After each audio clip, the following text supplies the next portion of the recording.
The email wasn't signed. It didn't need to be. Clara Whitmore's hands trembled as she scrolled through messages that shredded her perfect life into confetti. Her husband's affair wasn't a mistake. It was a strategy. Victor hadn't just betrayed her. He'd orchestrated her humiliation like a business deal, planning to replace her publicly while she smiled for cameras and played the devoted wife. But here's what Victor Hale didn't know about the woman he married. Clara doesn't break. She calculates. And right now, sitting in the home office of their $1 million estate, she wasn't crying. She was planning a war he would never see coming. If you want to see how a woman transforms pain into power, stay with me until the end. And drop a comment with your city so I can see how far this story travels. Now let me take you back to where it all began. The morning light filtered through floor-to-ceiling windows, casting geometric shadows across the marble floors of the Hale estate. Clara Whitmore stood in the kitchen, her silk robe catching the breeze from the open terrace, a cup of Earl Grey cooling in her hands. From the outside, this moment looked like a scene from a luxury magazine. The successful wife in her designer home, living a life others could only dream about. She didn't know yet that in 37 minutes, her entire world would detonate. "Coffee's ready," she called toward the hallway, her voice carrying that practiced warmth she'd perfected over 8 years of marriage. "Victor, you're going to be late for the Henderson meeting." No response. Typical. Victor Hale operated on his own schedule, and everyone else, including his wife, simply adapted. That's how it had always been. Clara had learned early in their marriage that loving Victor meant accepting his terms, his timeline, his version of reality.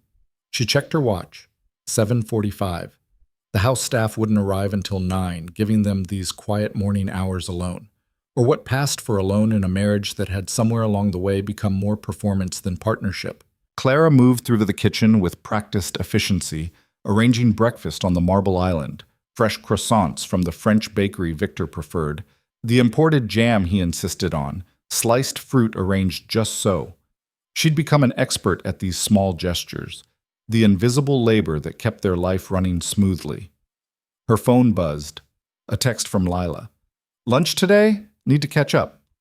Clara smiled. Lila Chen had been her closest friend since college, one of the few people who knew her before she became Mrs. Victor Hale. Before the charity galas and society pages, before she'd learned to smooth her personality into something palatable for her husband's business circles. "Can't today. Board meeting for the Literacy Foundation." "Tomorrow? You're still doing that? Thought V wanted you to step back." Claire's fingers hovered over the keyboard. Victor had suggested, no, insisted, that she reduce her commitments. Too many obligations made her unavailable when he needed her. That's how he'd phrased it, making his control sound like concern. "We'll talk tomorrow," she typed instead. "Clara!" Victor's voice boomed from upstairs. "Where's my blue tie? The Armani one?" "Closet, left side, third hook," she called back, her voice automatic. She knew his wardrobe better than her own. 10 minutes later, Victor descended the stairs. 6'2" of tailored perfection, silver threading through his dark hair in a way that magazines called distinguished. At 52, he commanded every room he entered. Power clung to him like expensive cologne. "You look beautiful this morning," he said, kissing her cheek in that absent way that had replaced real affection years ago. His eyes were already on his phone, scrolling through emails. "Thank you," Clara replied, watching him pour coffee. "Big day?" "Henderson's finally ready to sign. This merger's been 18 months in the making."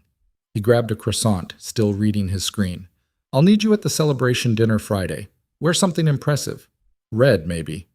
Henderson's wife likes you." "Of course." Clara kept her voice light, pleasant. This was her role, the supportive wife, the perfect accessory to his success. Victor glanced up, actually meeting her eyes for the first time that morning. "You're happy, aren't you? With all this?" He gestured vaguely at the kitchen, the view, the life he'd built around them. The question landed like a stone in still water. When had he last asked what she wanted? When had her happiness become relevant? "Of course," she said again, the lie smooth as silk. He smiled, satisfied, and returned to his phone. "Good. I've worked hard to give you this life. I'd hate to think it wasn't enough." Something cold flickered through Clara's chest, but she pushed it down. This was marriage, wasn't it? Compromise, sacrifice. becoming smaller so someone else could be larger. I should get ready, Victor said, draining his coffee. Don't forget we have the Rothstein Gala next month. Margaret's been asking about your dress. Already ordered, Clara assured him. He nodded, already mentally gone, and headed toward his study. Clara began clearing breakfast, her movements mechanical. This was her morning routine, her life routine, anticipating Victor's needs, managing his world, existing in the margins of his success.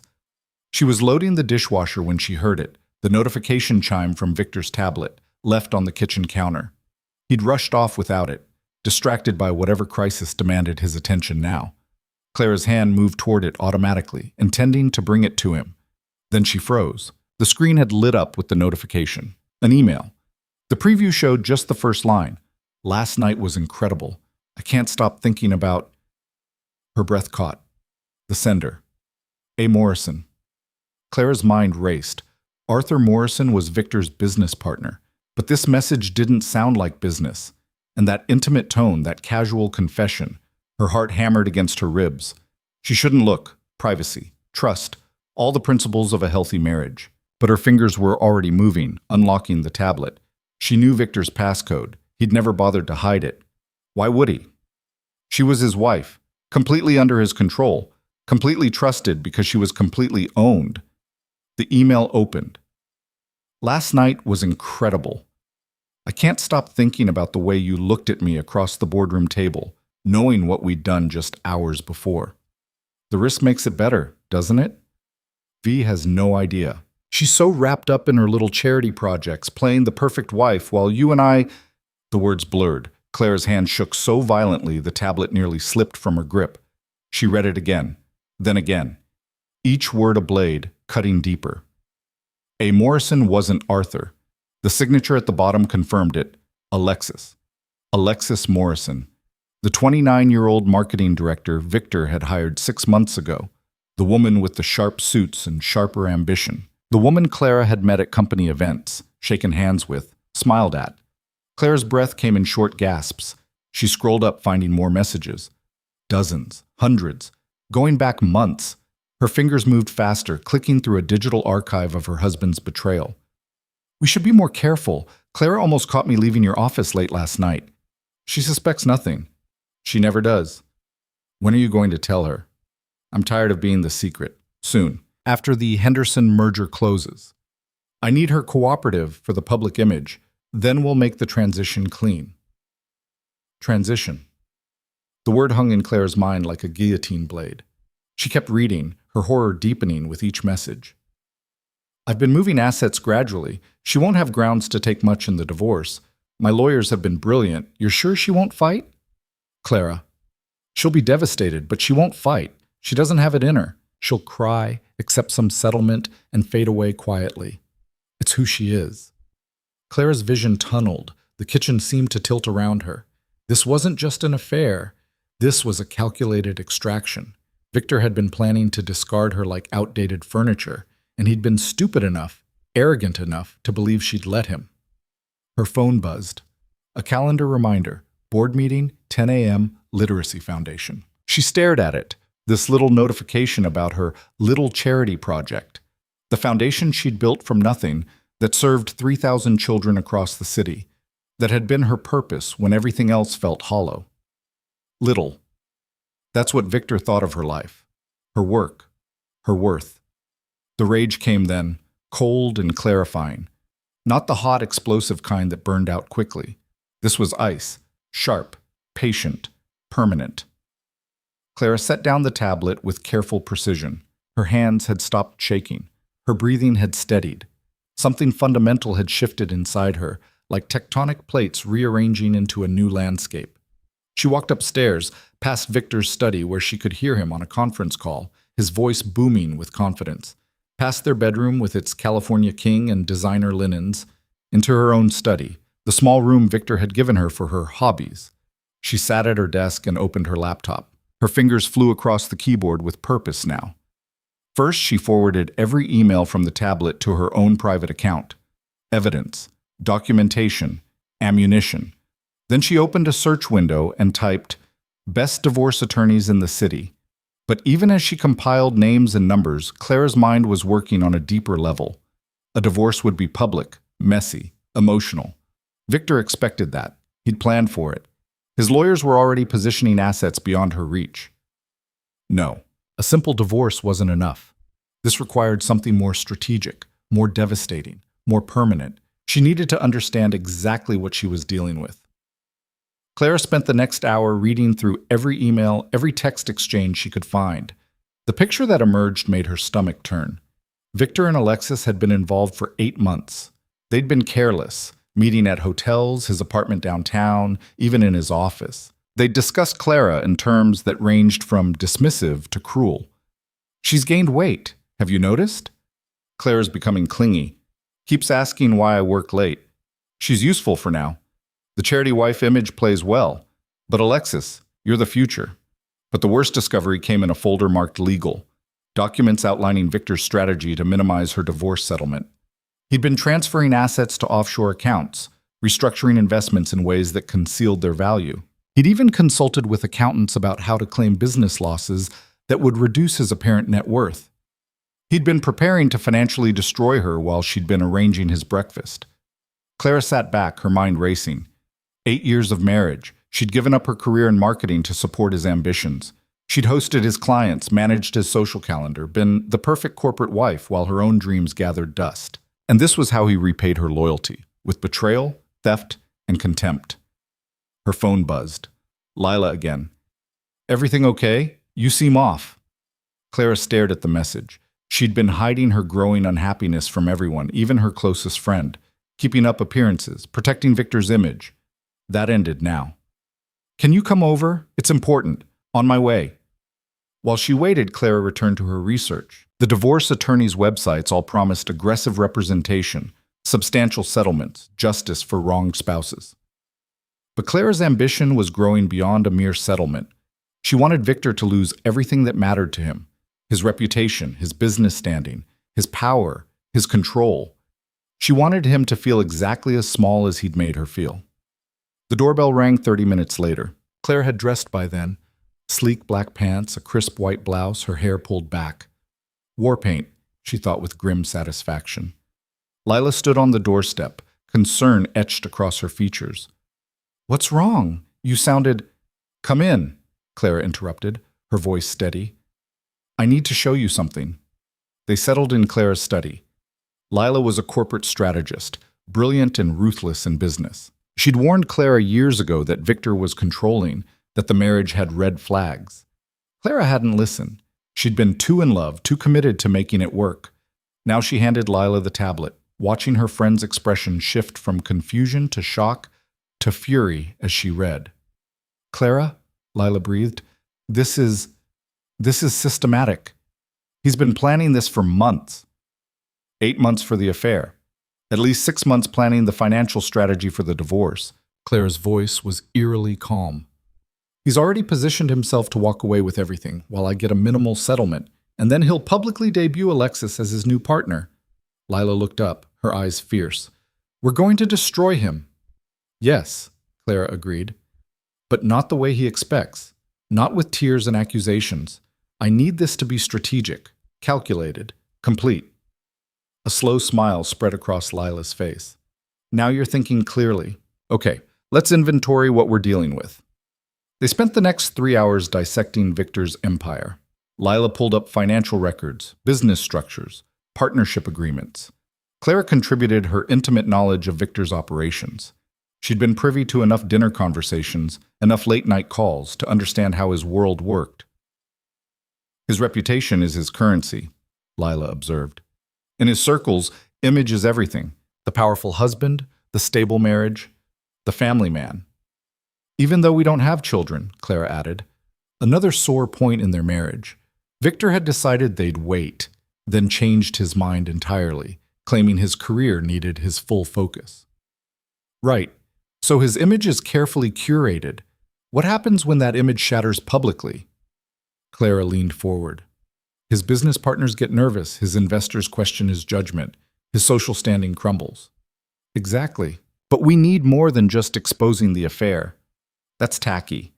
We need evidence of everything: the financial manipulation, the calculated betrayal, the full scope of his deception. I have the emails, Claire said. That's a start, but we need to be smarter. We need to gather everything before he knows we're gathering it. Bank records, business documents, witness statements. We build an airtight case, then we strike at exactly the right moment for maximum impact. When? Claire asked. Lila thought for a moment. There's the Rothstein Gala next month. Every major player in the city will be there. Press coverage, society cameras, the whole spectacle. Claire's breath caught. He's planning to bring Alexis publicly. I saw it in the emails. He wants to introduce her into his social circle, start the transition. Perfect. Lila's smile was predatory. Let him think he's in control. Let him plan his grand debut. Meanwhile, we prepare our own surprise. What kind of surprise? The kind that ends careers? Lila pulled out her laptop. I know people. Investigators, forensic accountants, attorneys who specialize in high-stakes divorces. We're going to build a case so devastating that Victor won't just lose the battle. He'll lose the war. For the first time since reading those emails, Clara felt something other than pain. She felt power, purpose, the clarity of a mission. Where do we start? First, act normal. Don't let him know anything's changed. Can you do that? Clara thought about the 8 years she'd spent playing the perfect wife, suppressing her own needs, wearing whatever mask Victor required. I'm an expert at pretending. Good. Second, we document everything. Every asset, every business dealing, every interaction. You have access to his files? Some. He's careless about security at home. Use it. Copy everything you can find. Financial records, business contracts, emails, texts. Create a paper trail that proves the financial manipulation. What about the affair? That's almost secondary. Affairs are common. What's not common is a man systematically dismantling his wife's financial security while planning to discard her. That's the story that will destroy him. Clara nodded, her mind already strategizing. He trusts me completely because he thinks I'm weak, dependent, incapable of fighting back. His arrogance is our weapon, Lila agreed. Now, about your own position. You gave up your career for this marriage. What are your options? The question hit harder than Clara expected. She'd been Clara Whitmore, rising star in marketing, before she became Mrs. Victor Hale. She'd won awards, led campaigns, been on track for executive leadership. Then Victor had wanted a wife who could focus on his needs, and she'd stepped back, stepped down, stepped aside. I don't know, she admitted quietly. It's been 8 years. The industry's changed, but talent doesn't expire. Lila's tone was firm. We're going to rebuild your career while we dismantle his. You need to be positioned for independence before the divorce goes public. How? Contacts, projects, visibility. I'll make some calls. You still have your portfolio? Somewhere. Clara felt a flutter of something forgotten. Hope, maybe. Or hunger. Find it, update it, start attending industry events. Let people remember who you were before Victor convinced you to be invisible. They talked strategy until late afternoon. By the time Lila left, Clara had an action plan. Gather evidence, rebuild her career foundation, maintain perfect cover, and prepare for a confrontation that would happen on her terms, not Victor's. That night, when Victor came home, Clara played her role flawlessly. How was your day? She asked, kissing his cheek. Productive. Henderson signed. We're celebrating Friday at Marcello's. He loosened his tie, completely relaxed in his deception. You'll wear the red dress, yes? Of course, Claire replied, pouring him a scotch. Congratulations on closing the deal. He smiled, accepting her praise as his due. It's what I do, build empires. And destroy lives, Clara thought. But she smiled back, warm and supportive. You work so hard. Someone has to. He settled into his chair, opening his laptop. What did you do today? Board meeting for the Literacy Foundation. We're expanding the program to 2 more schools. Victor's attention was already elsewhere, scrolling through emails. Probably messages from Alexis, Clara realized with cold clarity. She watched him for a moment. This man she'd loved, trusted, built a life beside. He looked so comfortable, so secure in his control. He had no idea that the perfect wife serving him dinner was planning his complete destruction. I'll start dinner, Clara said softly. Great. I'm starving. In the kitchen, Clara's hands moved through familiar motions, seasoning, chopping, cooking. But her mind was elsewhere, planning and plotting. She thought about the gala, about Victor's plans to introduce Alexis publicly while Clara stood by like an obedient fool. Let him plan. Let him dream. Let him think he'd won. Because Clara Whitmore was done being underestimated. Over the next week, Clara executed her plan with precision. During the day, while Victor was at work, she systematically photographed documents from his home office. Financial statements, business contracts, personal correspondence. She uploaded everything to a secure cloud account, building her archive of evidence. She also reached out to old colleagues, testing the waters. The responses surprised her. People remembered her work, her talent. Several mentioned projects that could use her expertise. The industry hadn't forgotten Clara Whitmore, even if she'd tried to forget herself. At night, she played the devoted wife.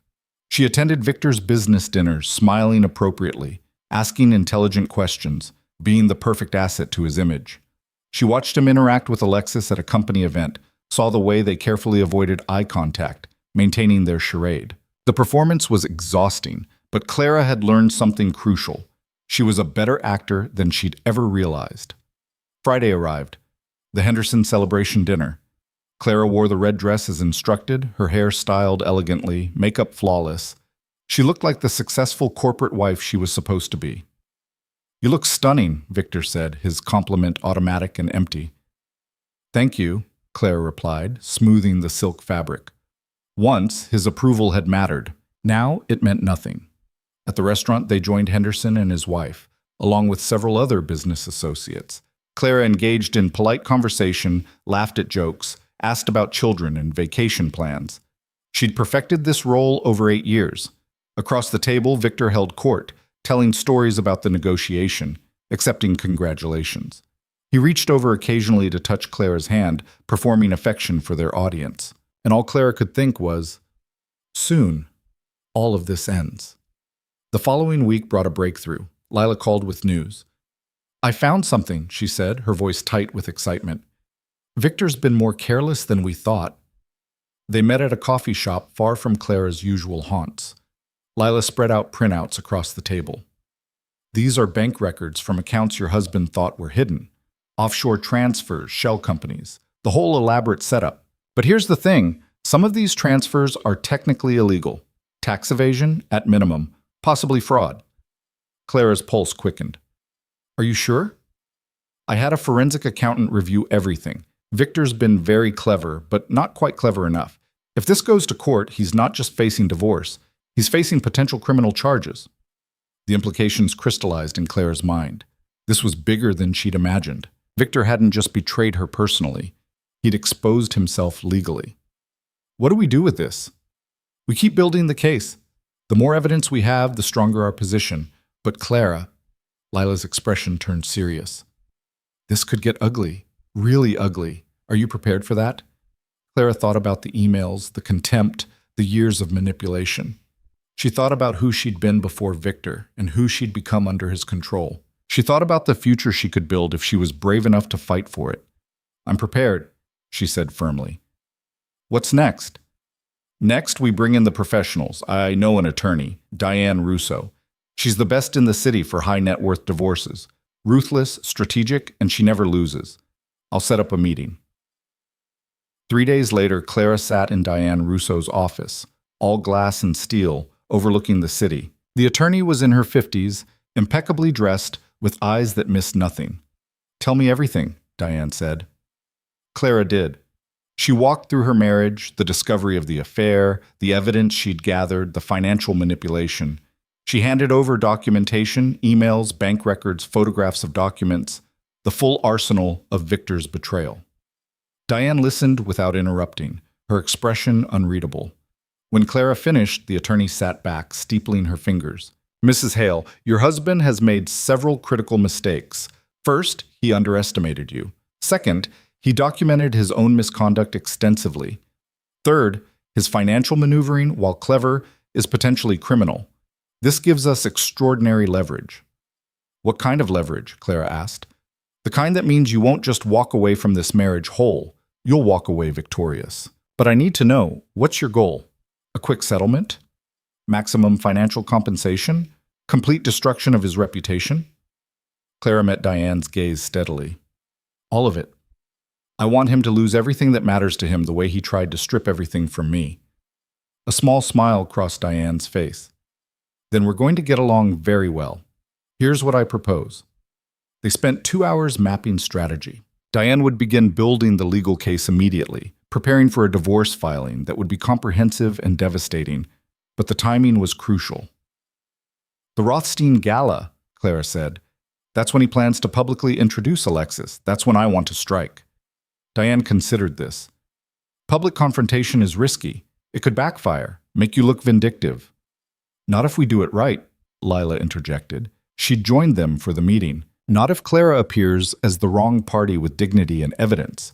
If we time it perfectly, Victor's public humiliation becomes the story, not Clara's reaction to it. What did you have in mind? Diane asked. Clara leaned forward, the plan crystallizing. Victor expects me to discover the affair eventually and fall apart quietly. He expects tears, desperation, maybe some begging.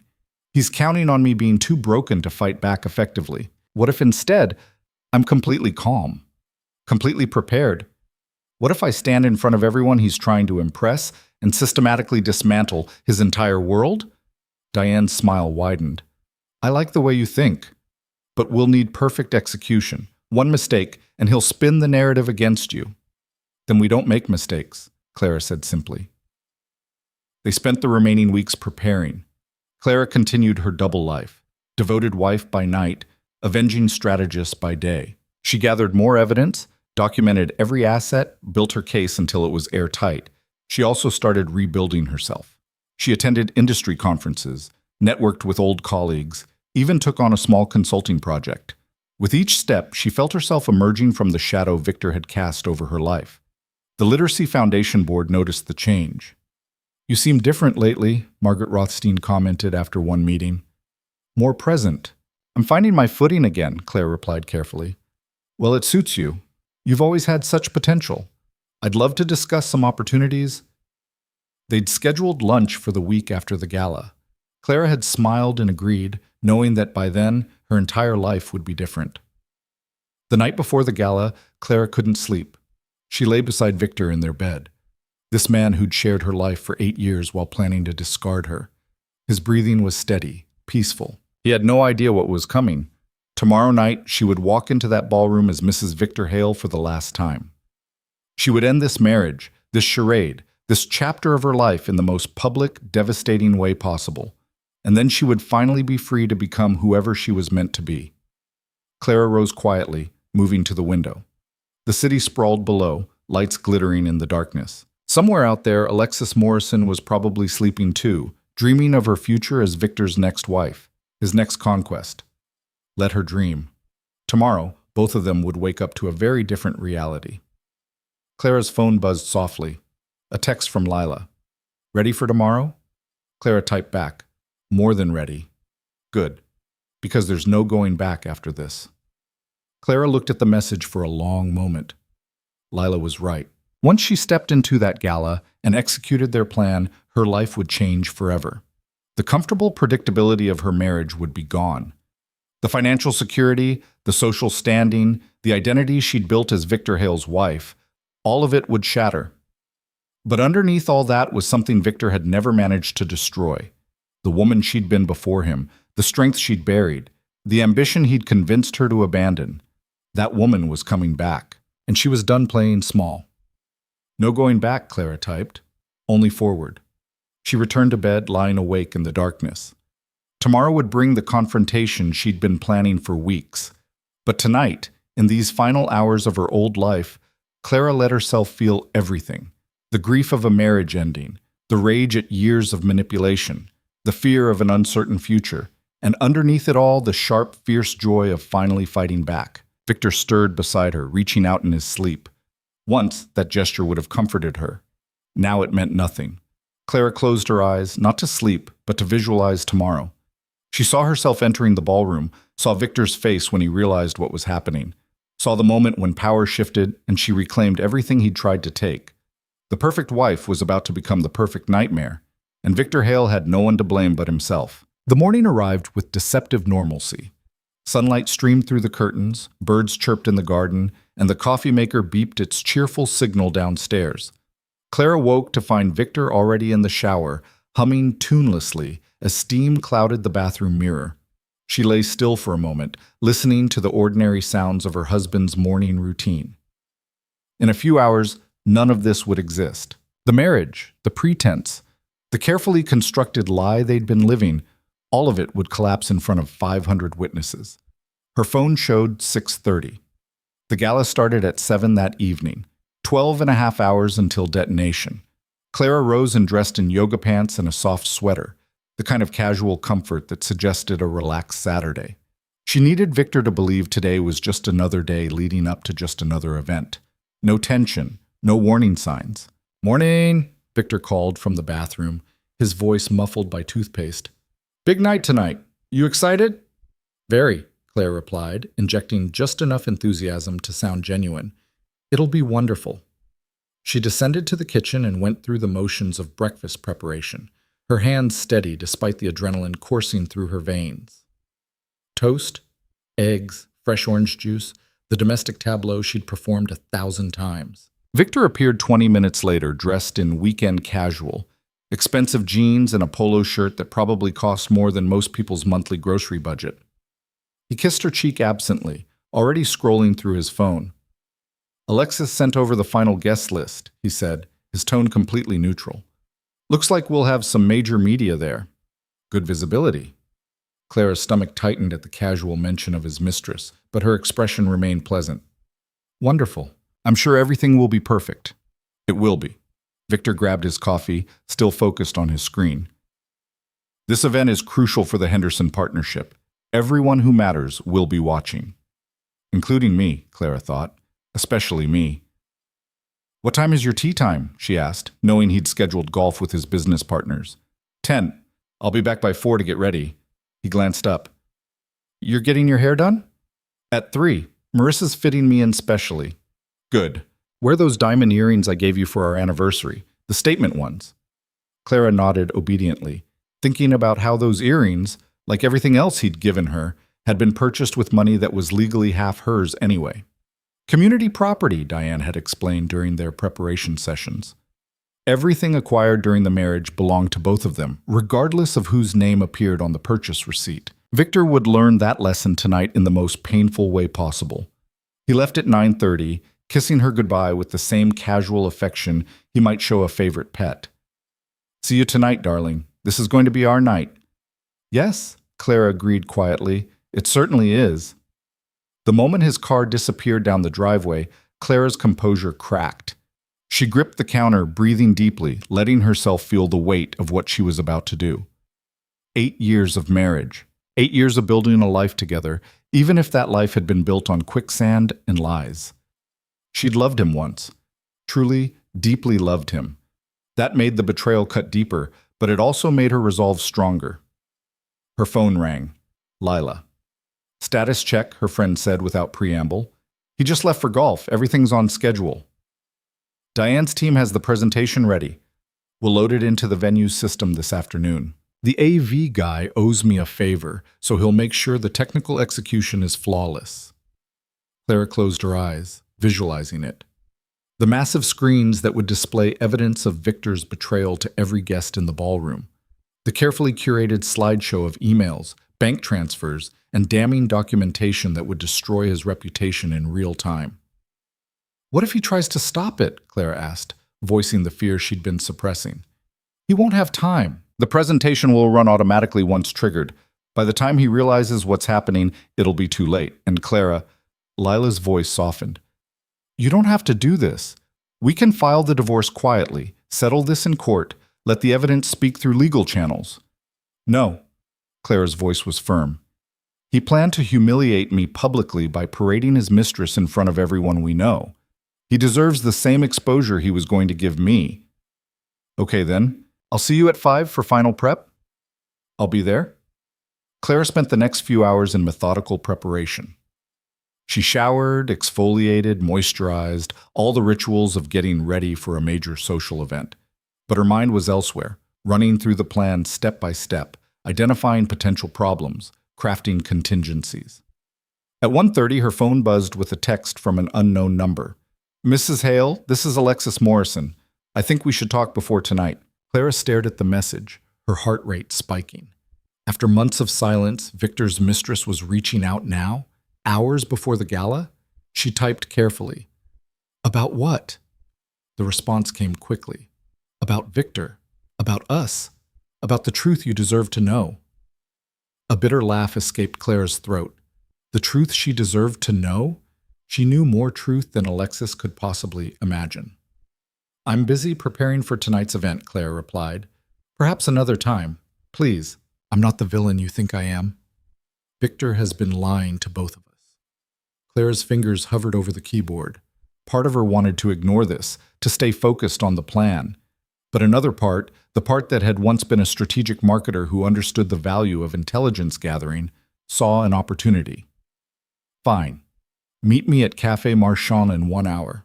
Thank you. I'll be there."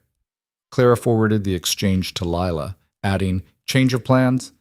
This could be interesting." Lila's response was immediate. "Be careful. Could be a setup. I'll be fine. Meeting in a public place." She dressed carefully. Designer jeans, a silk blouse, minimal jewelry. The look of a confident woman meeting an acquaintance for coffee, not a wife confronting her husband's mistress. Café Marchand was an upscale spot in the city's arts district, the kind of place where discretion was valued and conversations remained private. Clara arrived first, choosing a corner table with a clear view of the entrance. Alexis appeared exactly on time. Up close, she looked younger than 29, smooth skin, carefully highlighted hair, the kind of polished beauty that came from expensive maintenance and good genetics. She wore a cream-colored dress that probably cost a month's rent, and her hands trembled slightly as she sat down. "Thank you for meeting me," Alexis said, her voice smaller than Clara expected. "You have 15 minutes, Clara replied coolly. "Talk." Alexis ordered a coffee she didn't touch, her fingers wrapping around the cup for something to hold. "I don't know how to start this." "Try the beginning. When did you start sleeping with my husband?" The directness made Alexis flinch. 8 months ago, after a late meeting at the office. We'd been working on the Morrison account, my father's company, and Victor asked me to dinner to discuss strategy. One thing led to another. "How romantic." Clara's tone was ice. "And you thought what exactly? That he was going to leave me for you?" "He said he would." Alexis met her gaze then, and Clara saw something unexpected in those young eyes. Not triumph or smugness, but genuine distress. "He said your marriage was dead, that you were already planning to separate, that you'd both been living separate lives for years. He made it sound like the divorce was inevitable, and I was just the next chapter." "And you believed him?" "I was stupid." Alexis's voice cracked. "I'm 29. He's powerful, sophisticated, everything I thought I wanted. My father warned me, but I didn't listen. I thought—" She stopped, blinking rapidly. "It doesn't matter what I thought. I was wrong." Clara studied her carefully. This wasn't the confident other woman she'd imagined from the emails. This was a young woman who'd been manipulated just as surely as Clara had been, if in a different way. "Why are you telling me this now?" Clara asked. Alexis pulled out her phone, scrolling to a message thread. "Because last night, I overheard him on the phone with someone. A woman, not you, laughing about how he was managing both situations perfectly, how tonight would be his coming-out party with me, but he was already lining up his next conquest because I was getting too clingy." She slid the phone across the table. Clara read the messages, her jaw tightening. Victor had been texting with someone named Jennifer, making plans for after the gala, discussing Alexis in the same dismissive terms he'd used about Clara. "He's playing us both," Alexis said quietly. "And probably others. This isn't about love or partnership. It's about control, collection. He likes having women compete for his attention." Clara handed back the phone. "What do you want from me? Sympathy? Forgiveness?" "Warning." Alexis looked up, her expression raw. "I know you're planning something tonight. I don't know what, but Victor's been nervous all week. He keeps saying everything has to be perfect, that tonight determines the next phase of his life. And I just... I needed you to know that whatever you're planning, I won't get in your way. I won't defend him. I won't play the supportive girlfriend. You think that makes up for sleeping with my husband for 8 months? No. Alexis's voice was firm now. Nothing makes up for that. I was selfish and stupid, and I hurt you. I can't undo that, but I can stop being part of his game. I can stop letting him use me to hurt other people. Clara sat back, processing this unexpected development. Alexis Morrison wasn't the enemy she'd imagined. She was another victim in Victor's carefully constructed empire of manipulation. What will you do tonight? Claire asked. Stay away. I was supposed to attend as his date, but I'm going to text him an emergency and cancel. Let him face whatever is coming without me as a shield. He'll be furious. Good. Alexis's smile was bitter. Let him experience even a fraction of the anger I feel right now. They sat in silence for a moment. Two women bound by the same man's betrayal, separated by the roles they'd played in each other's pain. I need to go, Clara said finally, standing. I have an appointment. Alexis stood too. Mrs. Hale, Clara, I'm sorry. Truly. For everything. Clara studied her for a long moment. Sorry doesn't fix what's broken. But stopping the cycle, that matters. If you really want to make amends, stop letting men like Victor convince you that their attention is worth your self-respect. She left without waiting for a response, walking out into the afternoon sunshine with her mind racing. This changed things, but not the plan. If anything, Alexis's withdrawal made tonight even more significant. Victor would arrive expecting to show off his new prize, only to find himself completely exposed with no one to validate his narrative. Perfect. Clara drove to Lila's apartment, where her friend was waiting with Diane and a small team of assistants. The living room had been converted into a command center, laptops displaying the presentation, phones ready for contingency communication, printed copies of legal documents stacked in precise rows. You met with her? Diane asked sharply. The mistress? She wanted to warn me. Apparently Victor's already moving on to his next conquest. Alexis is out. Lila whistled low. So he'll be there alone tonight? Completely alone. Clara accepted a glass of water, her hands finally steady. Which means when the presentation goes live, he'll have no one to spin the story with him. No supportive girlfriend to make it look like a complicated love story instead of calculated betrayal. Even better, Diane said with satisfaction. Let's review the timeline one more time. They walked through it step by step. Clara would arrive at 7:15, fashionably late enough to make an entrance, but early enough to see Victor's reaction when Alexis didn't appear. She'd circulate normally, playing the perfect corporate wife one last time. At 8:30, during the cocktail reception when everyone was relaxed and social, the presentation would begin. I've embedded the trigger in your phone, the tech assistant explained, showing Clara the simple app. One tap, and the slideshow starts on every screen in the ballroom. No way to stop it without physically destroying the AV system. And the content? Clara asked. Diane pulled up the presentation on her laptop.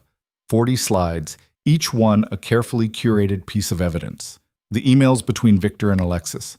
Bank statements showing the offshore transfers. Legal documents proving his attempt to hide assets. Screenshots of his texts with Jennifer, arranged to show the pattern of serial manipulation. The final slide simply read, I want a divorce. Clara Whitmore Hale. It's devastating, Lila said quietly. Every guest will see exactly who Victor Hale really is. His reputation will be destroyed before dessert is served. Clara studied the slides, feeling the weight of this decision. Once she triggered this presentation, there would be no privacy, no quiet settlement, no dignified separation. This would be public, brutal, permanent.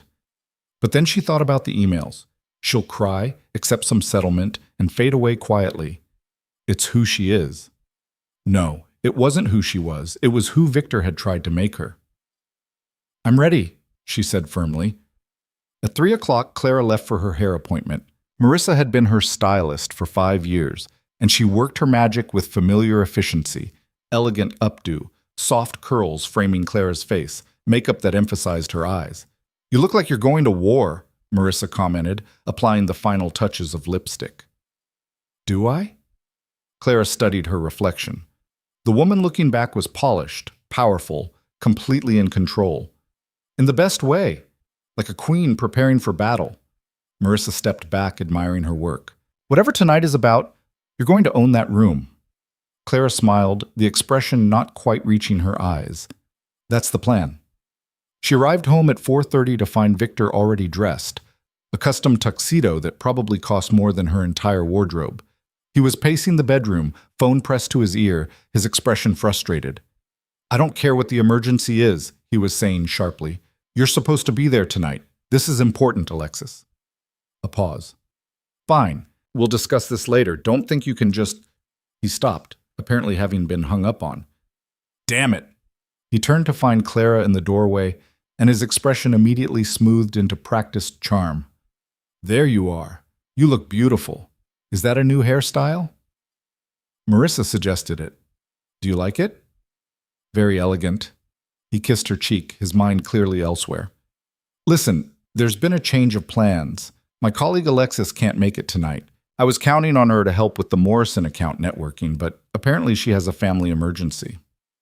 How unfortunate, Clara said mildly, moving to the closet to retrieve her dress. I'm sure you'll manage without her. Of course I will. I always do. Victor's ego reasserted itself quickly. Besides, having you there is what really matters. The power couple image. Henderson's wife specifically asked if you'd be attending. Clara slipped into the bathroom to change, her hands working the zipper of the red dress with mechanical precision. The gown was stunning, silk that hugged her curves perfectly, a neckline that was sophisticated rather than revealing, a subtle slit that showed just enough leg to be interesting.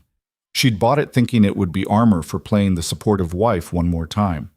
Now it would be her battle dress. She emerged to find Victor adjusting his cufflinks, admiring himself in the full-length mirror.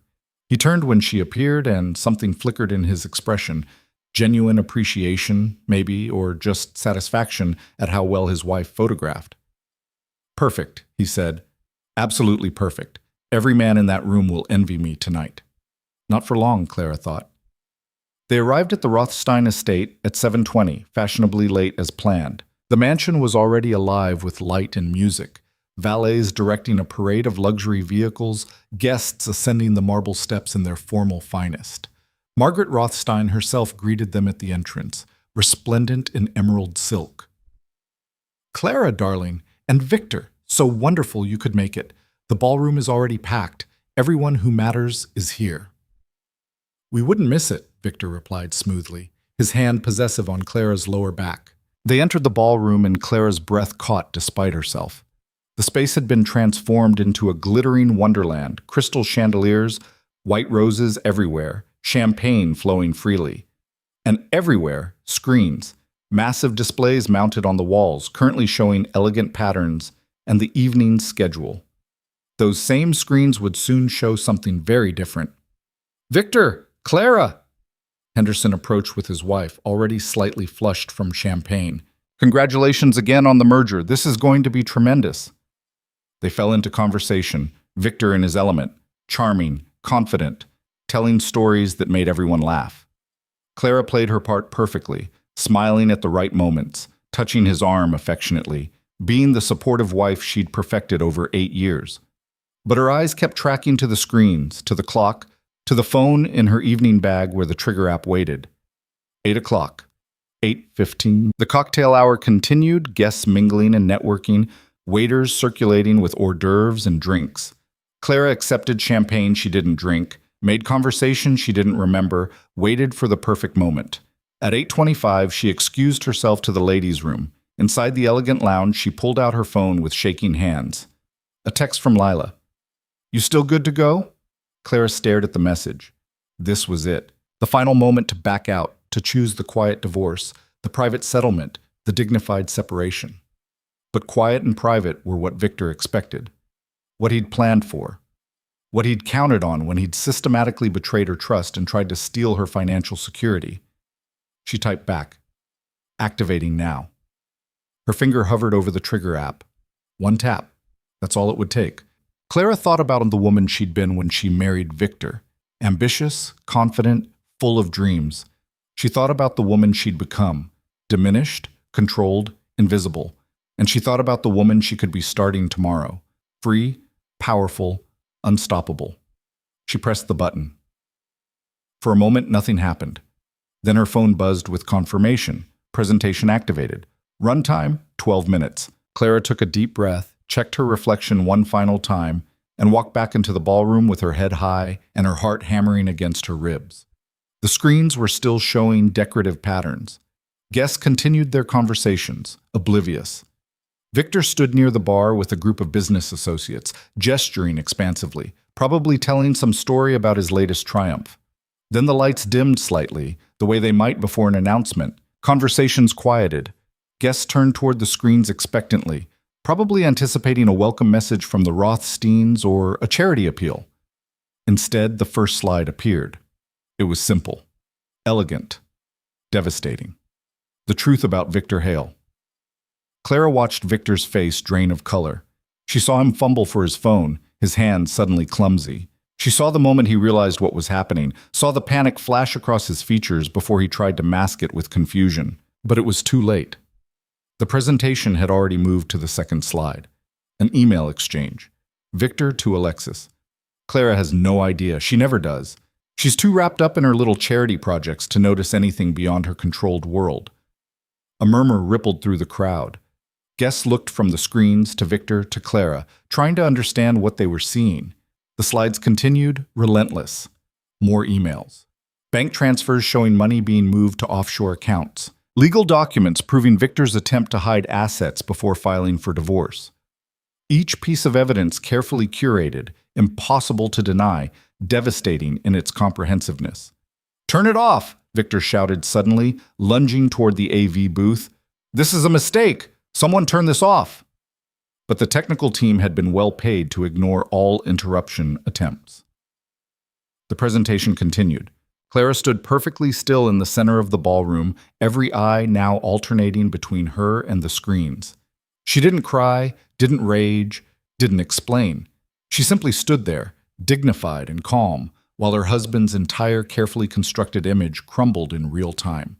The slides showed text messages with Jennifer, revealing Victor's pattern of serial conquest.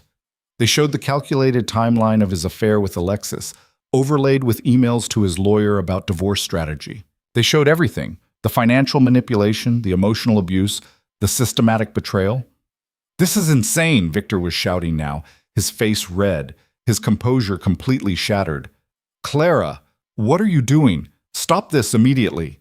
She met his eyes across the ballroom, her expression serene. "I'm telling the truth, Victor. Isn't that what you always said you valued? Transparency? Integrity?" The room had gone completely silent, except for the soft music still playing and the click of slides advancing. 500 people watching a marriage dissolve in the most public way imaginable. The final slide appeared. "I want a divorce. Clara Whitmore Hale." Then the screens went dark, returning to their decorative patterns as if nothing had happened. But everything had happened. The silence in the ballroom was absolute, broken only by scattered whispers and the distant clink of glasses being set down. Victor stood frozen, his mouth working soundlessly. Around him, his business associates and social peers were already backing away, putting distance between themselves and the scandal. Henderson looked horrified. Margaret Rothstein's expression was unreadable. Clara walked toward Victor slowly, her heels clicking on the marble floor in the silence. She stopped a few feet away, close enough to speak so only he could hear. "You said I would cry and fade away quietly," she said softly. "You said I didn't have it in me to fight back. You were wrong." "Clara," his voice was strangled. "Please, we can fix this. It's a misunderstanding. We can talk about this privately." "We're done talking privately. We're done with everything." She pulled an envelope from her evening bag and handed it to him. "Divorce papers. Your lawyer will receive his copy Monday morning. Until then, I suggest you find somewhere else to stay." She turned to address the room at large, her voice clear and steady. "I apologize for the disruption to this beautiful event. I hope everyone can return to enjoying the evening." Then Clara Whitmore walked out of that ballroom with her head high, her dignity intact, and her future finally her own. The valet brought Clara's car around within minutes, his expression carefully neutral despite the chaos she'd just left behind. She slipped him a generous tip and drove away from the Rothstein estate without looking back, her hands steady on the wheel even as her entire body trembled with adrenaline. 3 blocks away, she had to pull over. The shaking became too violent to drive safely. Clara gripped the steering wheel and let herself feel everything she'd been suppressing for weeks. The rage, the grief, the terror, the exhilaration. She'd just destroyed her husband's reputation in front of the most influential people in the city. She'd burned down her entire life in 12 minutes, and it felt like breathing for the first time in years. Her phone erupted with notifications. Texts, calls, emails flooding in so fast the device buzzed continuously in her purse. Clara ignored them all except one message from Lila. Hotel suite ready, room 2847. Come now. She drove to the Meridian, the luxury hotel where Lila had booked a suite under a false name. The lobby was quiet at this hour, the late-night staff too professional to stare at the woman in the red evening gown walking through with no luggage and smudged makeup. Lila opened the door before Clara could knock, pulling her inside immediately. "You did it! You actually did it!" "I did it!" Clara repeated, the words feeling surreal. She collapsed onto the sofa, her legs suddenly unable to hold her weight. "Lila, what did I just do?" "You took your life back." Diane emerged from the bedroom, already in professional mode despite the late hour. "My phone's been ringing non-stop. The media's going wild. Someone recorded the presentation and it's already trending on social platforms. Victor Hale's name is everywhere and none of it is good."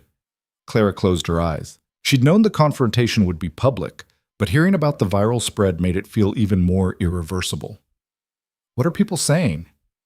"That you're a hero, a cautionary tale, a genius, a vindictive wife, everything in between."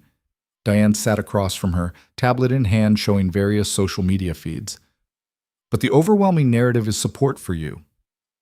People are calling Victor a sociopath, a fraud, demanding investigations into his business practices. Henderson's already released a statement distancing himself from the merger," Lila added, scrolling through her own phone. "Says he needs to reassess the partnership in light of recent revelations about character and judgment." Clara absorbed this information numbly. Victor's entire empire was collapsing exactly as she'd planned, so why did she feel so hollow? "What about Victor?" she asked quietly. "Where is he?" "Unknown. He left the gala about 10 minutes after you did. His phone's going straight to voicemail." Diane's expression was satisfied. "He's probably holed up somewhere trying to figure out how to spin this. But Clara, there's no spin for this. The evidence was too comprehensive. He's done." A knock at the door made them all freeze. Lila checked the peephole, then relaxed. "Room service. I ordered food. You need to eat."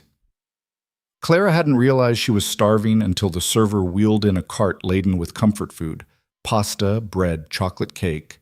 They ate in relative silence, the adrenaline slowly draining away and leaving exhaustion in its wake.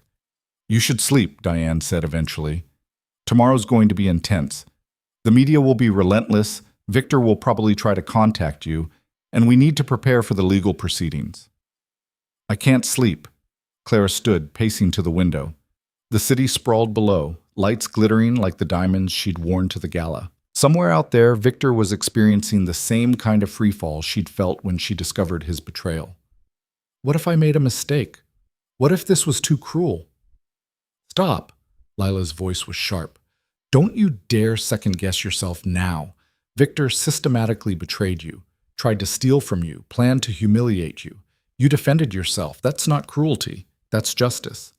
Justice would have been a quiet divorce and a fair settlement. Justice is making sure he can't do this to another woman," Diane corrected firmly. "Justice is exposing someone who uses power to manipulate and control. You didn't just save yourself tonight, Clara.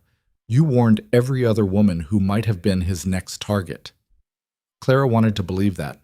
She wanted to feel righteous and vindicated. Instead, she just felt tired and sad and uncertain about who she was becoming. Her phone rang. Victor's name flashed on the screen. "Don't answer it," Diane warned. But Clara was already swiping to accept. "Hello, Victor. What the hell did you just do?" His voice was raw, stripped of its usual polish. "Clara, do you have any idea what you've done? My reputation is destroyed. Henderson pulled out of the merger. I'm getting calls from every board I sit on demanding explanations." "Good," Clara said simply. "Good? Are you insane?" This affects you too. We're married. Your reputation is tied to mine. Not anymore. I filed for divorce, remember? In about 12 hours, every major news outlet will have the story. Clara Whitmore, wronged wife who exposed her husband's systematic betrayal. I think my reputation will survive just fine. Silence on the other end. Then, in a different tone entirely, calculated, almost gentle. Clara? Sweetheart, I know you're hurt and angry. I understand, but this scorched earth approach isn't you. You're better than this. We can fix this together. Come home. We'll talk. We'll work through this like adults. The manipulation was so naked it almost made her laugh. I'm not coming home, Victor. I'm not your wife anymore in any meaningful sense. And I'm definitely not falling for your gaslighting routine. Gaslighting? I'm trying to save our marriage. You spent 8 months sleeping with your employee while planning to financially devastate me in a divorce. You don't get to play the concerned husband now. Those emails were taken out of context. And the money transfers, those were legitimate business moves that you don't understand because you've never bothered to learn about finance. There it was. The contempt bleeding through even now. The assumption that she was too stupid to understand his world. Clara felt her uncertainty harden back into resolve. Diane Russo is my attorney. All communication goes through her office from now on. Don't call this number again. She hung up before he could respond. Lila was watching her with something like pride. Feel better? Actually, yes. Clara's hands had stopped shaking. He tried to make me doubt myself, make me think I was overreacting. But hearing his voice just reminded me exactly why I did this. Good. Now sleep, seriously. Diane stood, gathering her things. I'm heading home, but I'll be back first thing tomorrow. We have strategy sessions starting at 9. After Diane left, Lila helped Clara out of the red dress and into comfortable pajamas from the overnight bag she'd packed. They lay in the king-size bed like they used to during college, when life's problems could be solved with late-night conversations and shared chocolate. Are you scared? Lila asked into the darkness. Terrified, Clara admitted. I don't know who I am without being Victor's wife. That's been my identity for 8 years. Then you get to figure out who Clara Whitmore is, the real one, not the edited version Victor wanted. Clara thought about that as she drifted toward sleep. Who was she really? What did she want when no one else's expectations were shaping her choices? She'd have to answer those questions starting tomorrow. Morning arrived with harsh sunlight and a headache. Clara woke to find Lila already dressed and working on her laptop, 3 different news sites open simultaneously. You're the top story everywhere, Lila said without preamble. The Hale marriage implosion. Some outlets are calling it the most dramatic divorce announcement in society history. Clara sat up, accepting the coffee Lila handed her. Let me see. The headlines were brutal and sensational. Scorned wife exposes billionaire's double life at charity gala. Victor Hale's empire crumbles after public humiliation. The presentation that destroyed a marriage and a reputation. But the articles themselves were surprisingly sympathetic to Clara. Journalists had done their research overnight, pulling up her background, her successful marketing career before marriage, her work with the Literacy Foundation, her complete absence from scandal. The narrative forming was clear. Accomplished woman sacrificed her ambitions for unfaithful husband, finally fought back. This is actually good for you, Lila observed. Public opinion is on your side. That'll matter when the divorce proceedings start. Diane arrived at 9 sharp with her full legal team, 3 associates carrying boxes of documents, a PR consultant named Miranda who specialized in high-profile cases, and a forensic accountant who'd been analyzing Victor's finances. They converted the hotel suite into a war room. Documents spread across every surface, laptops humming, phones ringing constantly with media requests. First order of business, Diane began, directing everyone with military precision. The divorce filing goes public today. We've already submitted it to the court, and I've prepared a statement for Clara to release simultaneously. Miranda will handle all media inquiries. No interviews yet, just the prepared statement. What does it say? Clara asked. Miranda handed her a printed copy.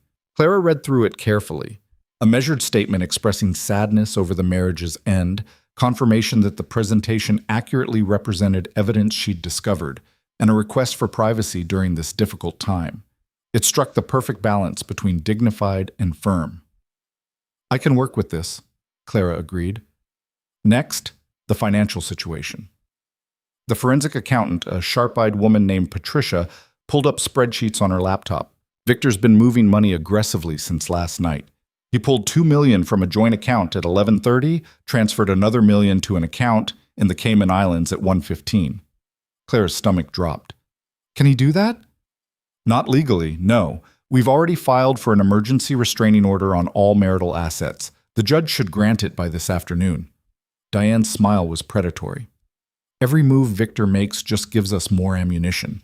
He's panicking, which means he's making mistakes. What about the house? Clara asked. Can I go back there? It's marital property, so technically yes, but I'd advise against it right now. Too much potential for confrontation. Let's keep you somewhere Victor can't access you until we have legal protections in place. So Clara stayed in the hotel suite while her lawyer waged war on her behalf.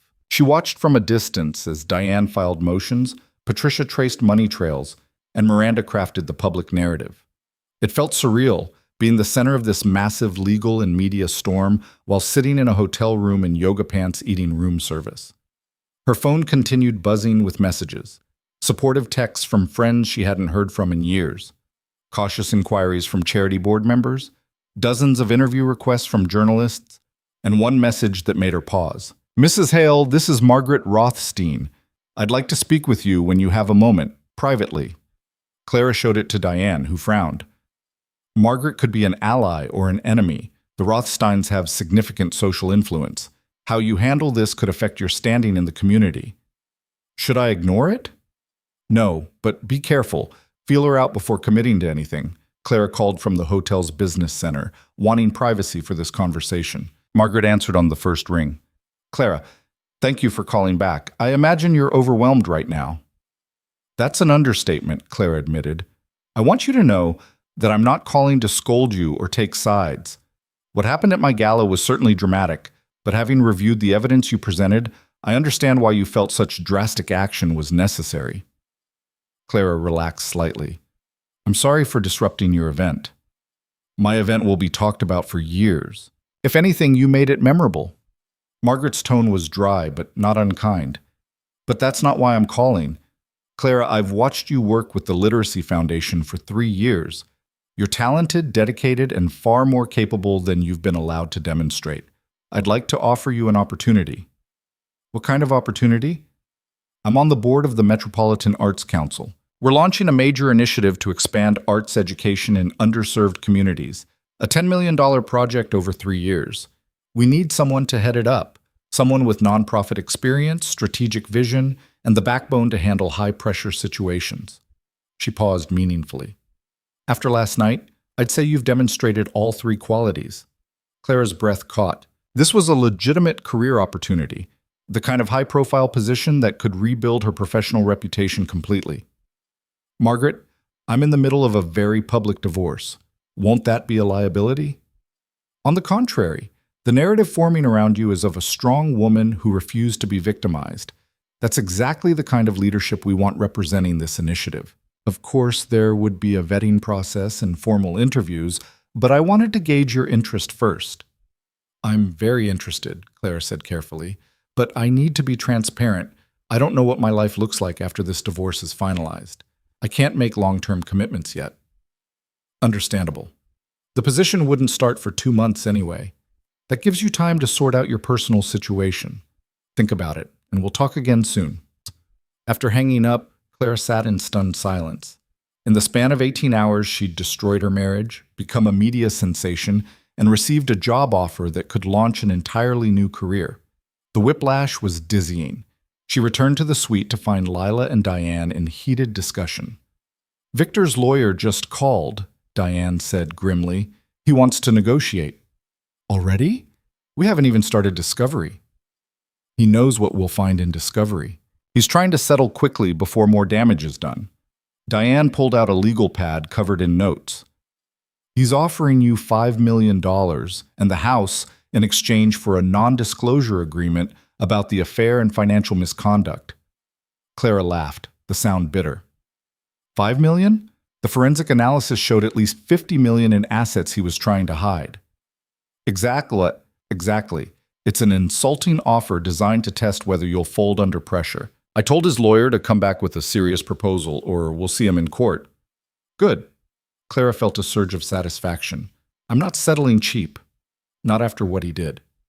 The next few days blurred together in a haze of legal meetings, media management, and strategic planning. Clara stayed in the hotel, venturing out only for essential meetings with her legal team. The public interest in her story remained intense. Tabloids camped outside the hotel. Social media dissected every aspect of the case. Opinion pieces debated whether her public confrontation was justified or cruel. But the tide of public opinion remained largely in her favor. Women's advocacy groups held her up as an example of fighting back against financial abuse in marriage. Business ethics professors used Victor's case to illustrate corporate misconduct. Even conservative commentators who typically opposed public marital disputes grudgingly admitted that Clara's evidence was damning. Victor, meanwhile, was hemorrhaging support. 3 corporate boards asked for his resignation. The Henderson merger formally collapsed, costing his company an estimated $20 million in projected revenue. Several of his business partners quietly distanced themselves, concerned about reputational contamination, and the investigation into his financial dealings was just beginning. The IRS had apparently taken notice of the offshore accounts revealed in Clara's presentation. Federal investigators were reviewing whether any laws had been broken in his asset concealment strategy. A week after the gala, Diane called an emergency meeting. Victor's lawyer contacted me again. New offer. She slid a document across the table. $20 million, the house, full ownership of your Literacy Foundation investments, and no non-disclosure agreement required. Clara read through the settlement proposal carefully. It was substantially better than the first offer, acknowledging the strength of her position, but something felt off. What's the catch? He wants a quick resolution. Divorce finalized within 30 days, minimal court appearances, no public statements about the settlement terms. He's trying to stop the bleeding, Lila observed. Get the divorce done before the federal investigation uncovers anything criminal. If you're still married when charges are filed, you could be implicated as well. Clara hadn't considered that possibility. Being tied legally to Victor during a criminal investigation could be dangerous, but accepting a quick settlement also meant potentially leaving money on the table. What do you recommend? She asked Diane. Honestly, take it. $20 million is substantial. You get the house, your foundation work is protected, and you walk away clean. If we push for more, we risk the trial getting delayed until after any criminal proceedings start. That could get very messy for you. And if I don't take it? We go to court. Fight for every dollar, but trials can take years and there's always risk. A sympathetic judge might award you more. An unsympathetic one might decide you're already getting generous compensation and rule conservatively. Clara walked to the window, thinking, $20 million. Financial security for life, freedom to build whatever career she wanted without worrying about money. A clean break from Victor without years of legal entanglement, but part of her still wanted to fight. Wanted to make him pay for every moment of humiliation, every condescending comment, every year she'd spent making herself smaller for his ego. Her phone buzzed, a text from an unknown number. This is Alexis. I saw the news. I'm sorry for my part in this. If you need any testimony for the trial, I'll help. It's the least I can do. Clara stared at the message. Even Alexis, the other woman, was offering support. Meanwhile, Victor was scrambling to save whatever he could from the wreckage of his reputation. She'd already won. The public confrontation had achieved everything she'd wanted. Exposed his betrayal, destroyed his carefully curated image, proven that she wasn't the weak woman he'd assumed she was. The money was just details now. I'll take the settlement, Clara said decisively. $20 million, the house, the foundation assets, and one more condition. What condition? Diane asked. Victor has to publicly acknowledge the affair and apologize. Not to me. I don't care about his apology. But a public statement taking responsibility for his actions. No excuses, no justifications, just acknowledgement. Diane smiled slowly. That's brilliant.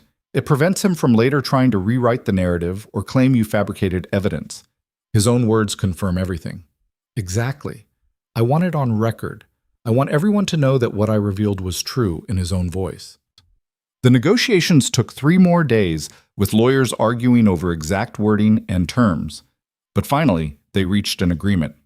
Victor would pay $20 million, transfer the house into Clara's name, relinquish all claims to her foundation work, and release a public statement acknowledging the affair and taking responsibility for the marriage's failure. The divorce would be finalized in 30 days. On a gray Thursday morning, Clara sat in Diane's office reviewing the final settlement documents. Everything she'd fought for, reduced to legal language and signatures. She initialed each page methodically, her hand steady. "How do you feel?" Diane asked when Clara signed the last page. "Rich," Clara said with a laugh that was only slightly hysterical. "And free, and terrified, and relieved, all at the same time. That's normal. Divorce is traumatic even when it's necessary." Diane closed the folder with satisfaction. "But you should be proud, Clara. You took an impossible situation and navigated it brilliantly. Most women in your position would have accepted the first low offer out of fear or exhaustion. You held your ground." "I had good lawyers." "You had courage. The lawyers just provided the roadmap." That afternoon, Victor's public statement was released. Clara read it on her phone, sitting alone in the hotel suite that had been her sanctuary for 2 weeks. "I want to address the recent revelations about my personal life. The evidence presented by my wife, Clara, is accurate. I engaged in an extramarital affair and made serious errors in judgment regarding our marital finances. I take full responsibility for the breakdown of our marriage. Clara deserved better than the treatment she received, and I deeply regret the pain I've caused. I ask for privacy as we both move forward with our lives. Victor Hale." It was brief, carefully worded by his lawyers, and completely devoid of genuine emotion. But it was public acknowledgement, on the record, confirming everything Clara had exposed. She should have felt triumphant. Instead, she just felt sad. 8 years of marriage, reduced to this cold corporate statement of wrongdoing. Her phone rang. A video call from Lila. "Did you see it?" Lila asked immediately. "Just read it. And it's done. Really, truly done." Clara looked around the hotel suite, realizing she couldn't hide here forever. "I should probably go home. To my home now, I guess. Want company?" "Actually, yes. I don't think I want to walk into that house alone." They drove to the estate together the next morning. Clara had called ahead to have the locks changed and Victor's belongings moved to storage. The house staff had been given 2 weeks paid leave while the transition happened. She wanted the place empty, neutral, ready to be reimagined, but walking through the front door still felt like stepping into a museum of her failed marriage. Everything was familiar, the marble floors she'd walked across thousands of times, the kitchen where she'd made breakfast while Victor ignored her, the bedroom where they'd slept side by side while growing further apart each day. "This place is huge," Lila observed, her voice echoing slightly in the empty space. "What are you going to do with it?" "I don't know yet."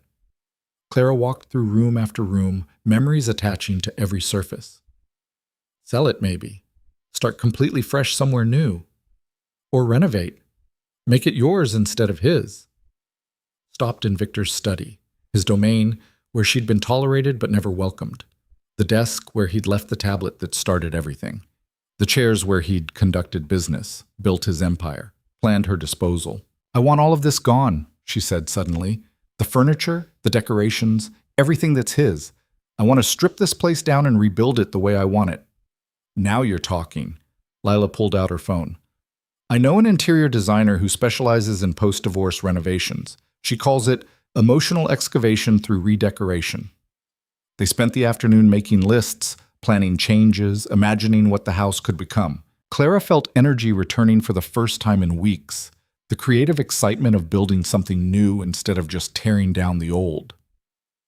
That evening, sitting in the empty living room with takeout containers and wine, Clara's phone buzzed with an email notification. It was from Margaret Rothstein, with an attachment. "Clara, the Arts Council Board voted unanimously to offer you the position of Director of Community Arts Initiatives. Formal offer letter attached. We'd be honored to have you join our team." Margaret Clara opened the attachment with shaking hands. The offer letter outlined a generous salary, full benefits, creative control over the initiative, and a 3-year contract with performance bonuses. It was everything she could have hoped for professionally. A chance to do meaningful work, rebuild her reputation on her own terms, and prove that she was more than just Victor Hale's ex-wife. "What is it?" Lila asked, seeing Clara's expression. "A job offer, a real one. Director level, major nonprofit, Exactly the kind of work I wanted to do before I gave up my career for Victor. Are you going to take it? Clara thought about the question. A month ago, she'd been the invisible wife, managing Victor's schedule and playing her supporting role. Now she had $20 million, a house to herself, and a career opportunity that could define the next chapter of her life. Yes, she said firmly. I'm going to take it. I'm going to take all of it, the job, the house, the future. I'm going to build something so magnificent that 8 years from now, when someone mentions my name, they won't think about Victor Hale or the divorce or the scandal. They'll think about the work I did and the life I built. Lila raised her wine glass. To Clara Whitmore, not the wronged wife, not the woman who got revenge, just Clara Whitmore, standing on her own. They clinked glasses, and Clara felt something shift inside her, a fundamental realignment of how she saw herself and her possibilities. The divorce wasn't the end of her story. It wasn't even the climax anymore. It was just the beginning of everything she was going to become. The first Monday morning of Clara's new life arrived with unexpected sunshine. She woke in the master bedroom, her bedroom now, with Victor's belongings completely removed and the space feeling oddly hollow without his presence. For 8 years, she'd measured her mornings by his schedule, his needs, his demands. Now there was only silence and possibility. She made coffee in the kitchen, the ritual familiar but fundamentally changed. No one to cook for, no one to impress. Just herself, standing barefoot on marble floors in a house that suddenly felt too large and too empty. Her phone showed 7:15. In 45 minutes, she had her first official meeting as Director of Community Arts Initiatives at the Metropolitan Arts Council. Clara felt nerves flutter in her stomach. The good kind. The kind that came with new challenges rather than dread. She dressed carefully in a navy suit that projected competence without trying too hard, minimal jewelry, hair pulled back in a sleek bun. The woman in the mirror looked professional, composed, ready. Not a scorned wife, not a scandal, just a woman with a job to do. The Arts Council offices occupied 3 floors of a historic building downtown, all exposed brick and modern glass. Margaret Rothstein met Clara in the lobby personally, her smile genuine. "Welcome officially," Margaret said, shaking her hand.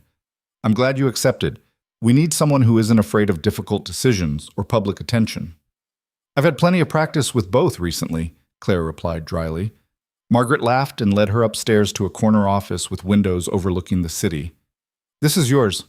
I know it's not much yet, but we'll get you properly set up this week. Your assistant starts tomorrow, brilliant young woman named Rachel, who actually asked specifically to work with you after reading about the case."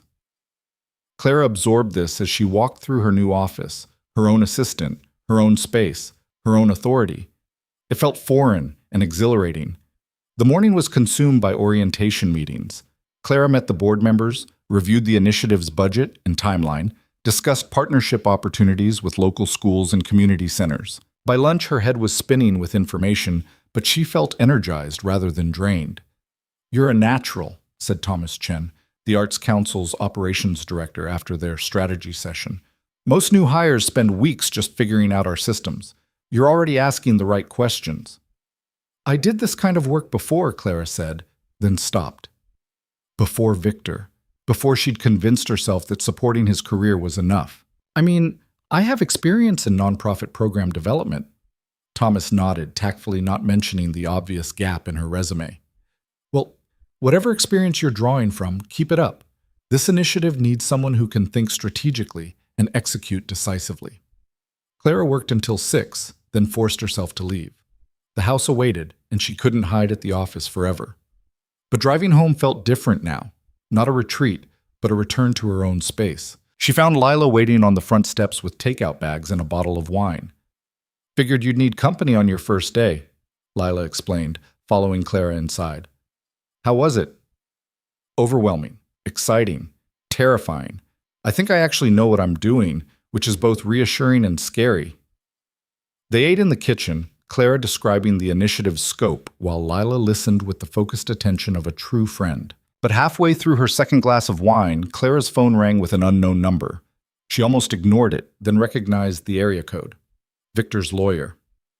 "I need to take this," she said to Lila, stepping into the hallway. "Hello?" "Mrs. Hale, Ms. Whitmore.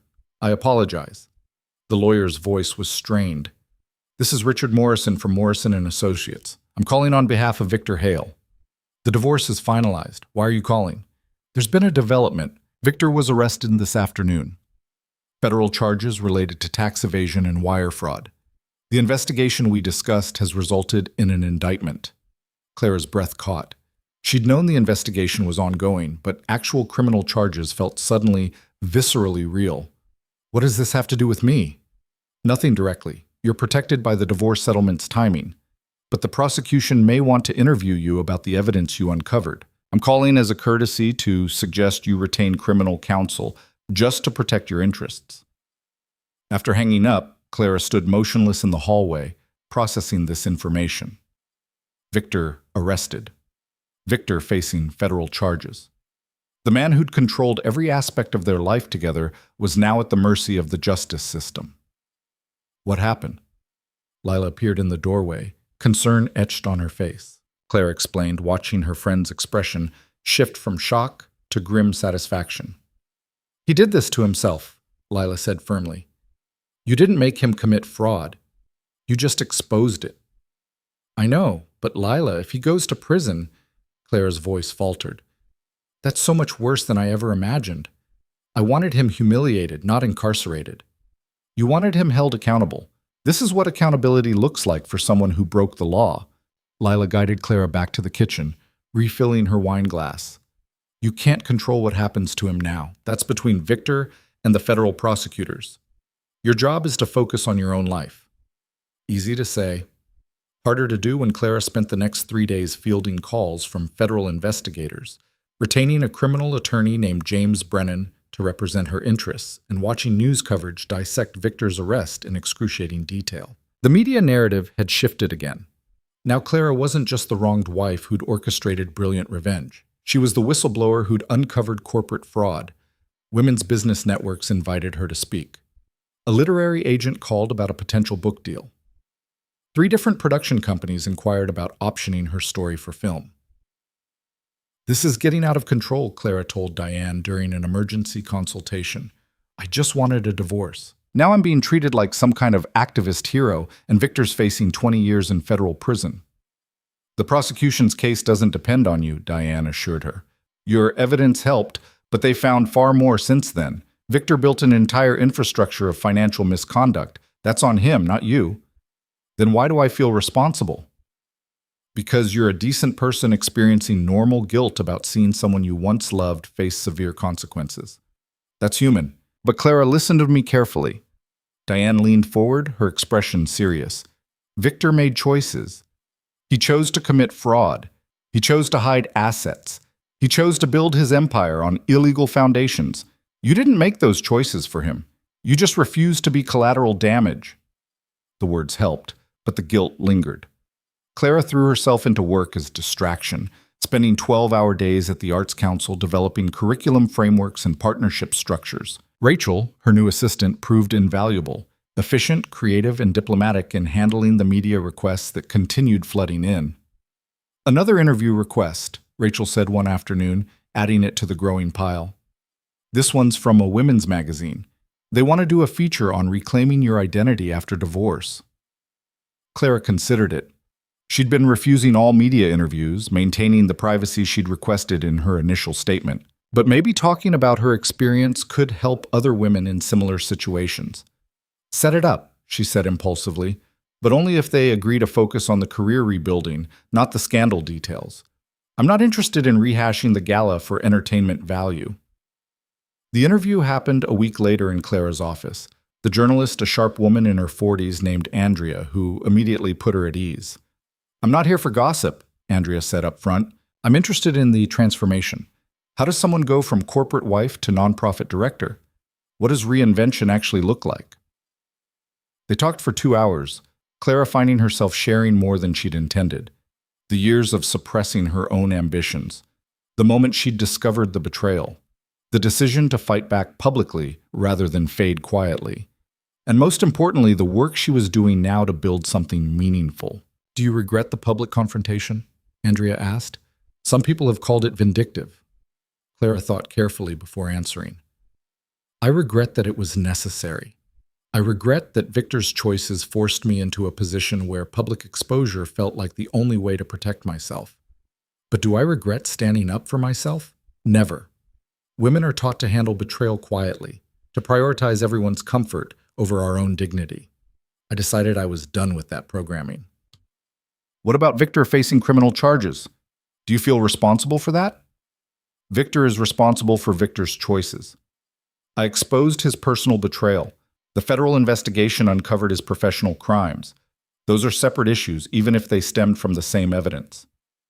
Fair enough. Last question. What would you say to women currently in situations like yours? Marriages where they feel controlled or diminished? Clara looked out her office window at the city below, thinking about all the women who might be reading this interview while trapped in their own versions of her old life. I'd say trust yourself. Trust that small voice telling you something's wrong. Trust that you deserve better than being made to feel small. And most importantly, trust that you have more strength than you realize.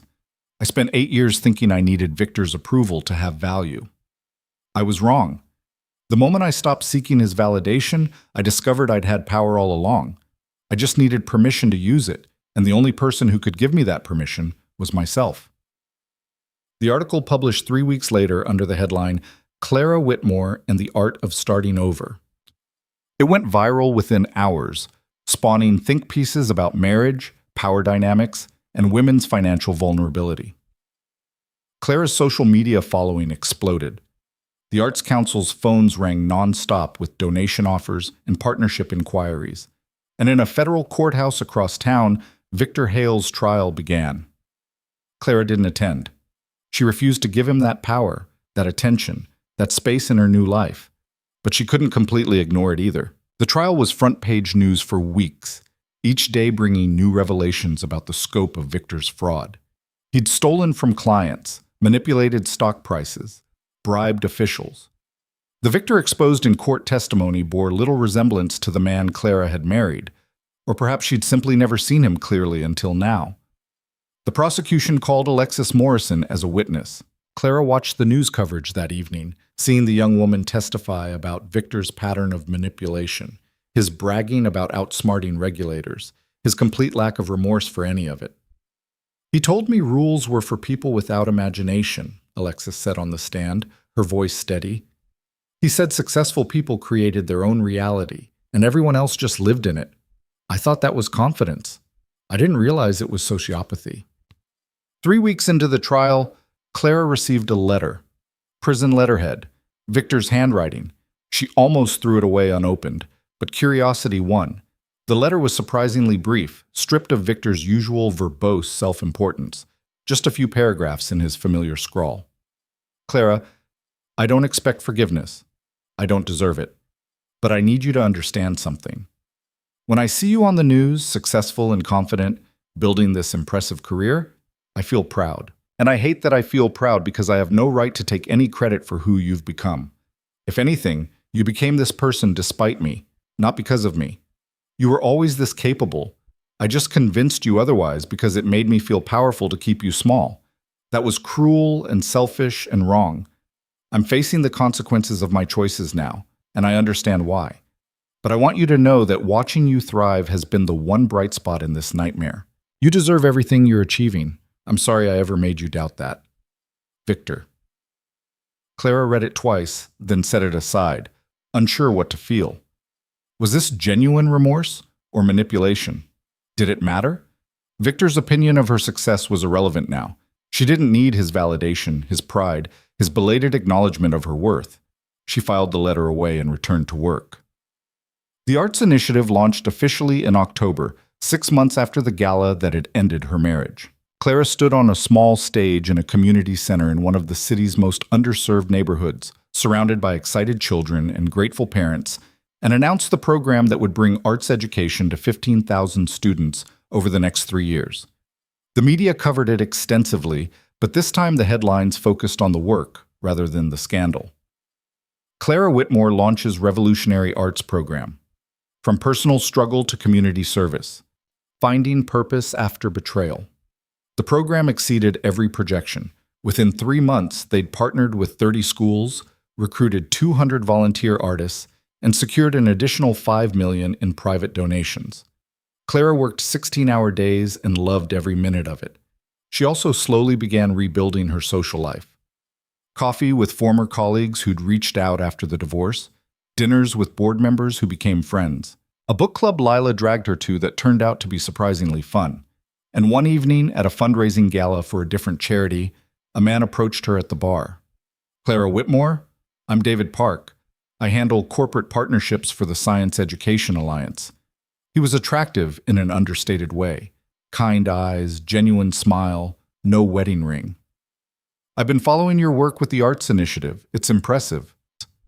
They talked for an hour, the conversation flowing easily from professional topics to personal interests. David was divorced too, had 2 kids he clearly adored, and made her laugh with stories about the chaos of single parenting. "I'd love to discuss some collaboration opportunities between our organizations," he said as the evening wound down. "Could I take you to dinner sometime? Strictly professional, of course." Clara smiled, recognizing the careful hedge of someone testing the waters. "Strictly professional sounds perfect. Though I should warn you, I come with significant baggage and a very public history." I read the article. Your honesty was refreshing. David pulled out his phone. "What's your number?" She gave it to him, feeling something flutter in her chest that she hadn't felt in years. Not love or even attraction necessarily, just the simple pleasure of being seen by someone who wasn't Victor, in a context that wasn't about her past. They had dinner the following week at a quiet Italian restaurant. The conversation ranged from arts education to favorite books to the challenges of starting over in middle age. David was easy to talk to, genuinely interested in her work, and refreshingly free of agenda. "Can I ask you something personal?" he said over dessert. "You can ask. I reserve the right not to answer." "Do you regret the public confrontation? I know you've been asked this before, but I'm curious about the real answer, not the media-trained one." Clara appreciated his directness. "Sometimes, late at night when I can't sleep, I wonder if I could have handled it differently, more quietly, with less spectacle. But then I remember how Victor was planning to handle it, stealing my money, parading his mistress, expecting me to fade away quietly. And I think, no, I don't regret refusing to be erased." "That's a hell of an answer."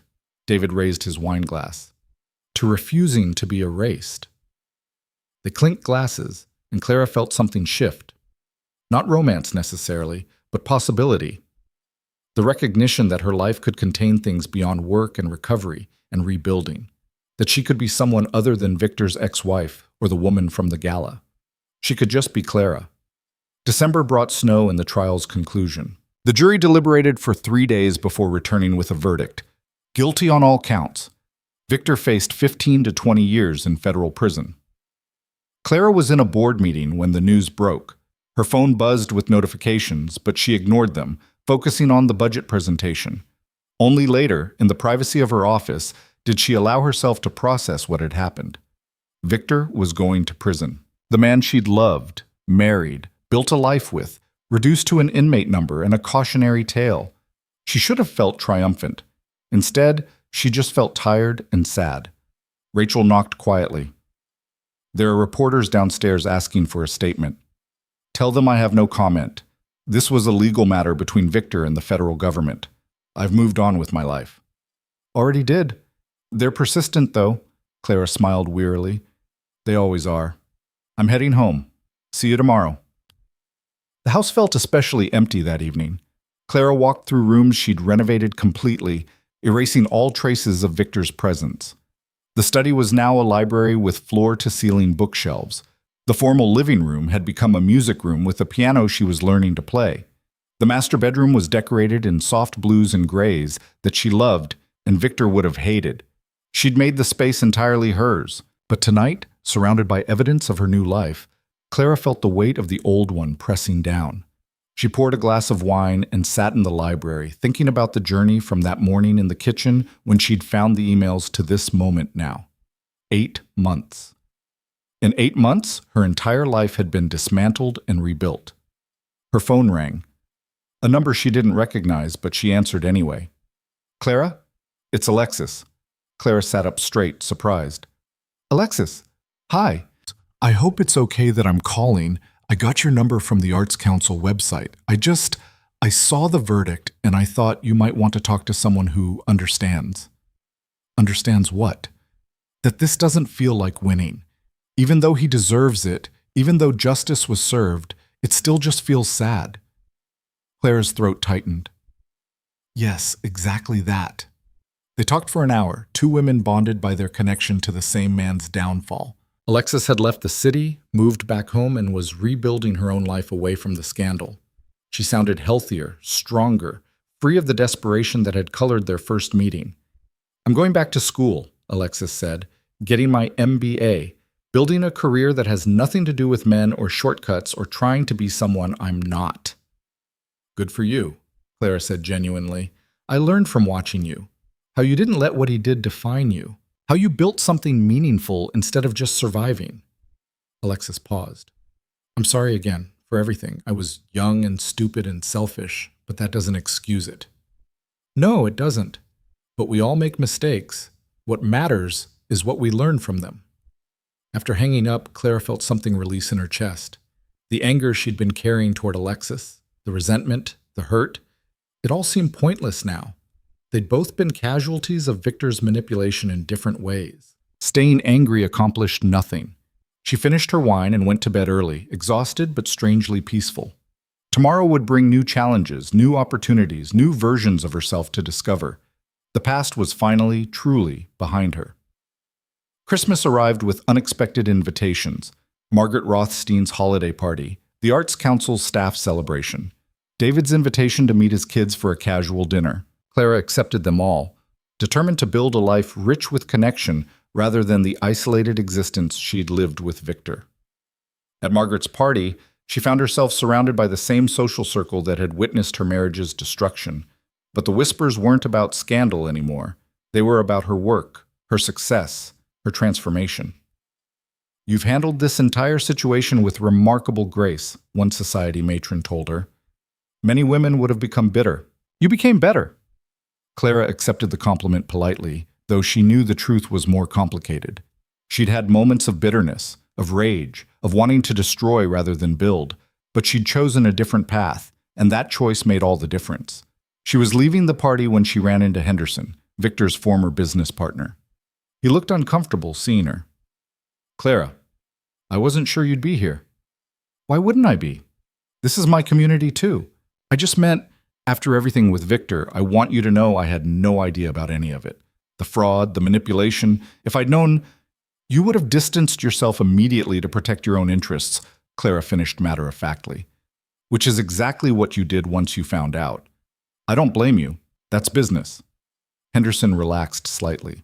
You're very understanding. I'm practical. Victor's choices aren't your responsibility.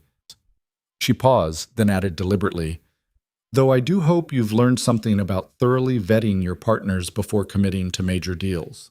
He had the grace to look embarrassed. Point taken. For what it's worth, what you've built with the Arts Initiative is impressive. If you ever need corporate partnerships or funding, I'd be happy to discuss it. I'll keep that in mind. Clara accepted his business card, recognizing the olive branch for what it was. In his world, offering business connections was the highest form of apology. The year ended with Clara alone in her house on New Year's Eve, deliberately choosing solitude over parties. She sat in her library with champagne and a journal, writing down everything she'd learned over the past 8 months. She'd learned that strength wasn't loud or aggressive.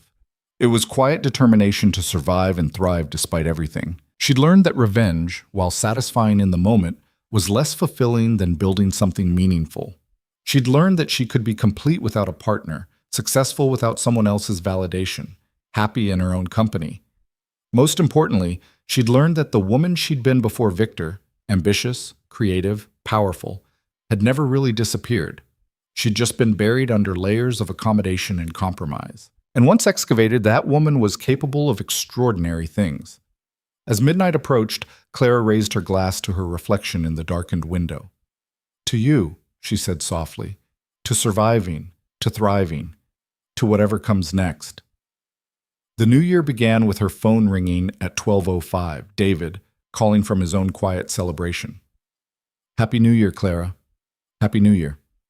I was thinking, my kids go back to their mothers tomorrow. Would you want to have brunch? Just the two of us? Clara smiled, feeling possibility unfold. I'd like that. They talked for a few more minutes, making plans, sharing reflections on the year ending. After hanging up, Clara sat in the peaceful silence of her home, feeling content in a way she hadn't experienced in years. Victor was in prison. Her career was flourishing. Her life was entirely her own. And somewhere in the future there were brunches and new relationships and continued growth. But for tonight, in this moment, Clara was simply grateful to be exactly where she was, free, strong, and finally, completely herself. The brunch with David turned into a regular Sunday tradition. Nothing dramatic or rushed, just easy companionship over coffee and conversation. He never pushed for more than Clara was ready to give, and she appreciated the patience, the respect, the fundamental difference between him and Victor. My daughter asked about you, David mentioned one morning in February, his tone carefully casual. She saw your interview in that magazine, wants to know if you're my girlfriend. Clara looked up from her omelet, meeting his eyes. What did you tell her? That we're friends who enjoy spending time together. But Clara, he reached across the table, his hand hovering near hers without quite touching. I'd like to be more than friends. When you're ready, if you're ever ready. No pressure either way. She studied him, this kind man who'd appeared in her life at exactly the right moment. Not a rescue or a replacement, just a possibility. I think I'd like that too, eventually. But David, I'm still figuring out who I am outside of being someone's wife. I need time. Take all the time you need. I'm not going anywhere. They held hands across the table, and Clara felt something warm and uncomplicated bloom in her chest. Not the consuming passion she'd felt for Victor in the beginning, but something steadier, safer, real. Work continued to consume most of her energy. The arts initiative expanded faster than projected, with 3 neighboring counties requesting similar programs. Clara hired a full team, delegated effectively, and discovered she was a natural leader when given actual authority instead of just supporting someone else's vision. In March, the literary agent circled back about the book deal. Clara had dismissed it initially, uncomfortable with the idea of profiting from her pain, but the agent presented a different angle. This isn't about the scandal, she explained over lunch. It's about financial literacy for women, how to protect yourself legally in marriage, how to recognize emotional and financial abuse, how to rebuild after divorce. Your story is the framework, but the content is practical guidance. Clara considered it. A book like that could have helped her years ago, when she'd first started noticing red flags but convinced herself she was overreacting. Maybe it could help other women avoid her mistakes or escape similar situations. I'll think about it, she said. That evening, she discussed it with Lila over dinner at Clara's house, a house that finally felt like home rather than a museum of failed marriage. You should do it, Lila said firmly. Not for the money or publicity, but because you have something valuable to say.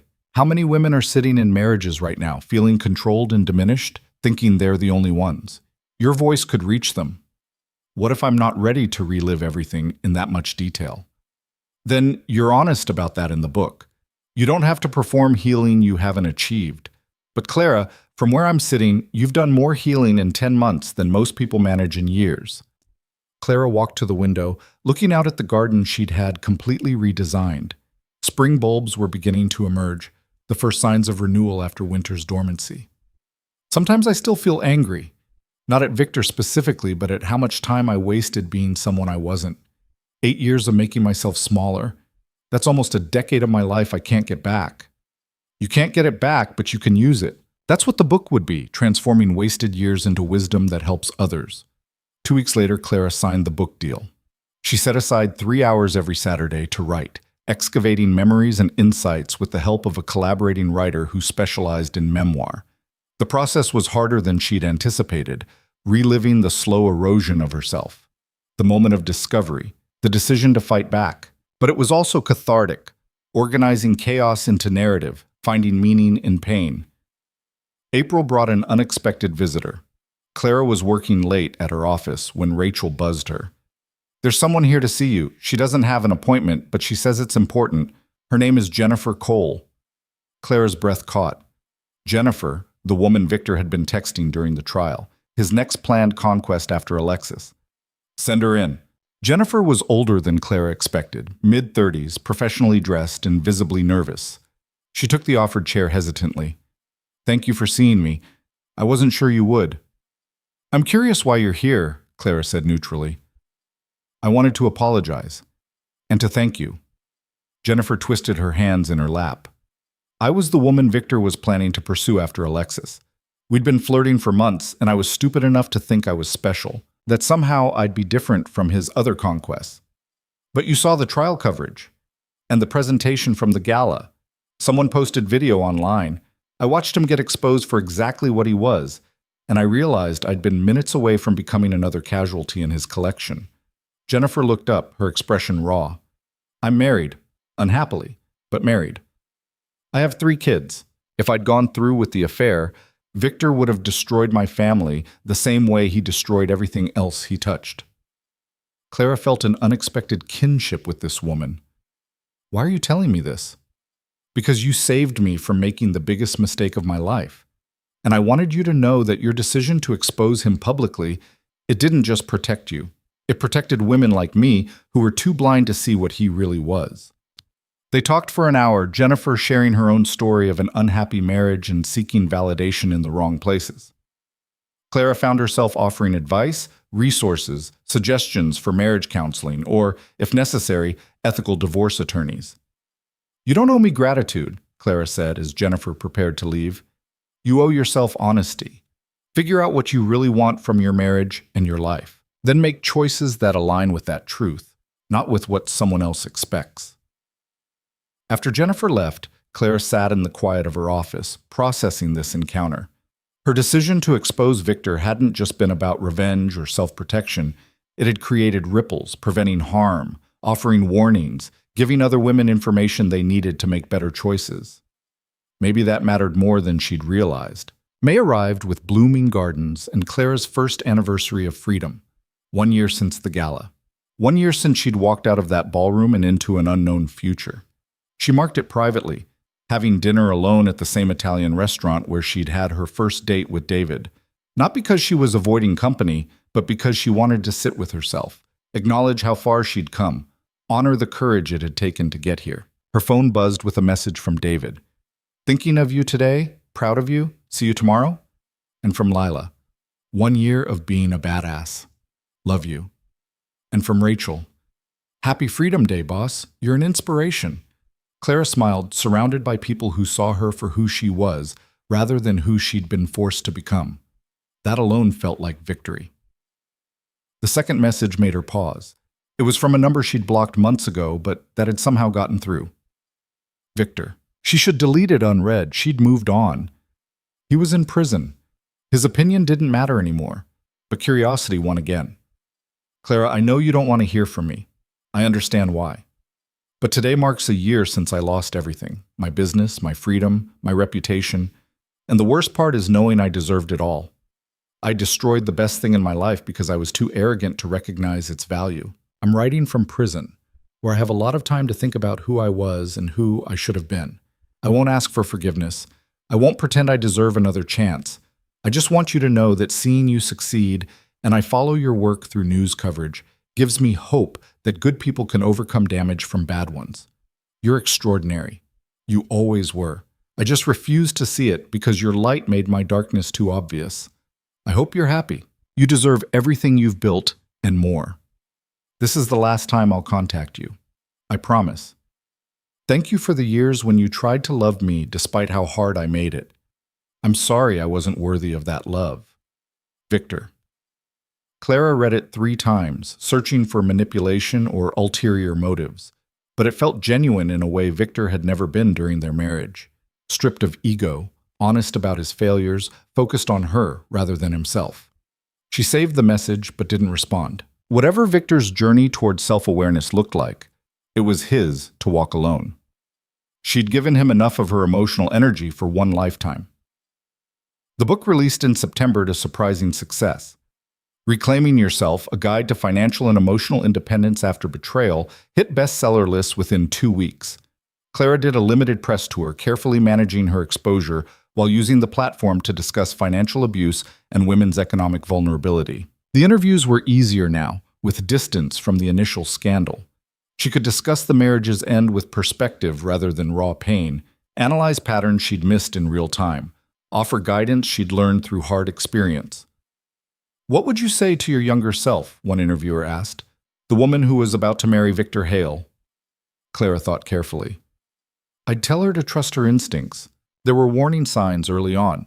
The way he diminished her accomplishments, isolated her from friends, expected her to mold herself to his needs, but she ignored them because she wanted the marriage to work. I'd tell her that wanting something badly enough doesn't make it right. And I'd tell her that her worth isn't determined by someone else's valuation of her." "But would you tell her not to marry him?" "No, because without that marriage, without that betrayal, without that struggle, I wouldn't have become who I am now. I wouldn't have discovered my own strength. Sometimes we need to walk through fire to realize we can't be burned." The interview went viral, spawning countless articles and social media discussions. Clara's story had transcended scandal and become something larger, a narrative about resilience, transformation, and the power of refusing to be diminished. October brought David's formal introduction to her wider circle. He attended a fundraising gala as her date, meeting Margaret and the Arts Council board, navigating the social dynamics with quiet confidence. Clara watched him interact with her colleagues and realized with some surprise that she was falling in love, not the desperate, consuming love she'd felt for Victor. This was calmer, steadier, built on mutual respect and genuine compatibility. David celebrated her success without needing to diminish it. He supported her independence without demanding she sacrifice it. He was partner rather than owner, companion rather than controller. "Your friends approve," he murmured as they danced, Margaret having given Clara an enthusiastic thumbs up across the ballroom. "Do you need their approval?" "I need yours. Do I have it?" Clara pulled back slightly to meet his eyes. "Yes, you have all of it." They made their relationship official after that, though it felt less like a beginning and more like acknowledging what had been growing for months. David's children accepted Clara easily, grateful that their father had found happiness after his own difficult divorce. She attended soccer games and piano recitals, learning the rhythms of blended family life. It wasn't perfect. She still had moments of panic when David made decisions that affected them both without consulting her, remnants of trauma from Victor's controlling behavior. But David listened when she explained, adjusted his approach, proved through consistent action that he valued her autonomy. "I'm not him," he said gently after one particularly difficult conversation. "I know you need to hear that sometimes. I'm not Victor. I don't want to own you or control you. I just want to build a life alongside you, if you'll let me." "I'm working on trusting that," Clara admitted. "It's harder than I expected." "Then we'll work on it together. No timeline, no pressure, just honesty and patience." The second anniversary of the gala arrived with little fanfare. Clara was too busy with work to dwell on the past. The arts initiative was expanding internationally, with 3 European cities requesting consultation on implementing similar programs. She traveled to London and Paris, delivering presentations, training staff, discovering she loved the complexity of international nonprofit work. Her book's success had opened doors she'd never anticipated. Speaking engagements at universities and women's conferences, advisory positions on corporate boards interested in promoting gender equity, a documentary crew following her work for a film about women rebuilding after divorce. "You've become a brand," Lila observed during one of their regular dinners. "Clara Whitmore isn't just a person anymore. It's a symbol." "That's terrifying," Clara said honestly. "It's powerful. You're using it well." In private moments, Clara sometimes still struggled with the weight of public expectation. Everyone wanted her to be endlessly inspirational, perfectly healed, a shining example of triumph over adversity. But real healing was messier than that. She still had days when she felt angry about the wasted years, nights when she questioned every decision, moments when she wondered if she'd ever fully trust again. But those moments grew less frequent, and increasingly they were balanced by moments of genuine contentment, waking up in her own house on her own terms, making decisions based solely on what she wanted, building a career that fulfilled her, loving someone who enhanced rather than eclipsed her. 3 years after the divorce, Clara stood on a stage in Geneva, addressing an international conference on women's economic empowerment. 500 delegates from 60 countries listened as she discussed financial literacy, legal protection, and the importance of maintaining economic independence even in healthy partnerships. "I'm often asked if I regret my marriage," she said, deviating from her prepared remarks. The answer is complicated. I regret the years I spent diminished. I regret not recognizing the warning signs earlier. I regret how much of myself I surrendered in the name of keeping peace. But I don't regret the journey because it taught me something crucial.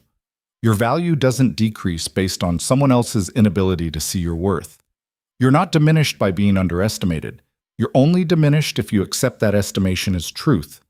The applause was thunderous. After her speech, she was surrounded by women sharing their own stories, marriages that echoed hers, betrayals that mirrored Victor's, struggles to reclaim independence and identity. She listened to each one, offered what guidance she could, and felt the profound responsibility of her platform. Later that evening, she video-called David from her hotel room. "How was the speech?" he asked, his face filling the screen. "Overwhelming, powerful. I keep meeting women who see themselves in my story, and I want to help them all." "You can't save everyone, Clara." "I know, but I can try to give them tools to save themselves." They talked for an hour about everything and nothing: his kids' school play, her upcoming travel schedule, the house renovations he was planning. Ordinary conversation between partners building an ordinary life together. It felt precious in its simplicity. "I love you," David said as they prepared to hang up. "I know I don't say it enough, but I do. I love who you are, who you're becoming, and who you'll be 20 years from now." "I love you too," Clara replied, the words easier now than they'd been the first time. "Thank you for being patient with me. Thank you for letting me." 4 years after the gala, Clara received notice that Victor was eligible for parole. His sentence had been reduced for good behavior and cooperation with ongoing fraud investigations. He could be released within 6 months. The news triggered unexpected anxiety. She'd built a life completely separate from him, but the thought of him returning to the same city, potentially crossing paths, maybe even attempting contact, it unsettled her. "What are you afraid of?" her therapist asked during their session.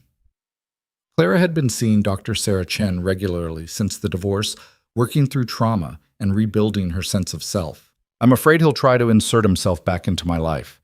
That he'll want to claim some credit for my success, or apologize in person, or, I don't know, contaminate what I've built." "Can he do that? Contaminate your success?" Clara thought about the question. Could Victor diminish what she'd achieved? Could his presence somehow invalidate the years of work, growth, and transformation? "No," she said slowly. "He can't. My success belongs to me. It exists completely independent of him." "Then what's really frightening you?" "That I might still have feelings for him. Not love, but something. Anger maybe, or the ghost of what I felt before I knew who he really was." "Would having those feelings make you weak?" "Yes. No, I don't know." Clara pressed her hands to her face. "I want to be completely over it, completely healed. I want him to be irrelevant." Healing isn't the absence of feeling. It's the ability to feel without being controlled by those feelings. You can be angry and still be healed. You can remember loving him and still be free of him. Clara carried those words with her as Victor's release date approached.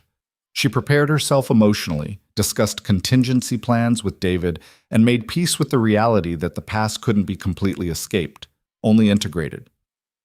Victor was released on a Tuesday in October. Clara was in a board meeting when she got the notification from the victim services coordinator. She excused herself, stepped into the hallway, and took several deep breaths. He was free, out in the world. No longer an abstract concept of consequences, but a real person who could theoretically show up anywhere. But he didn't show up.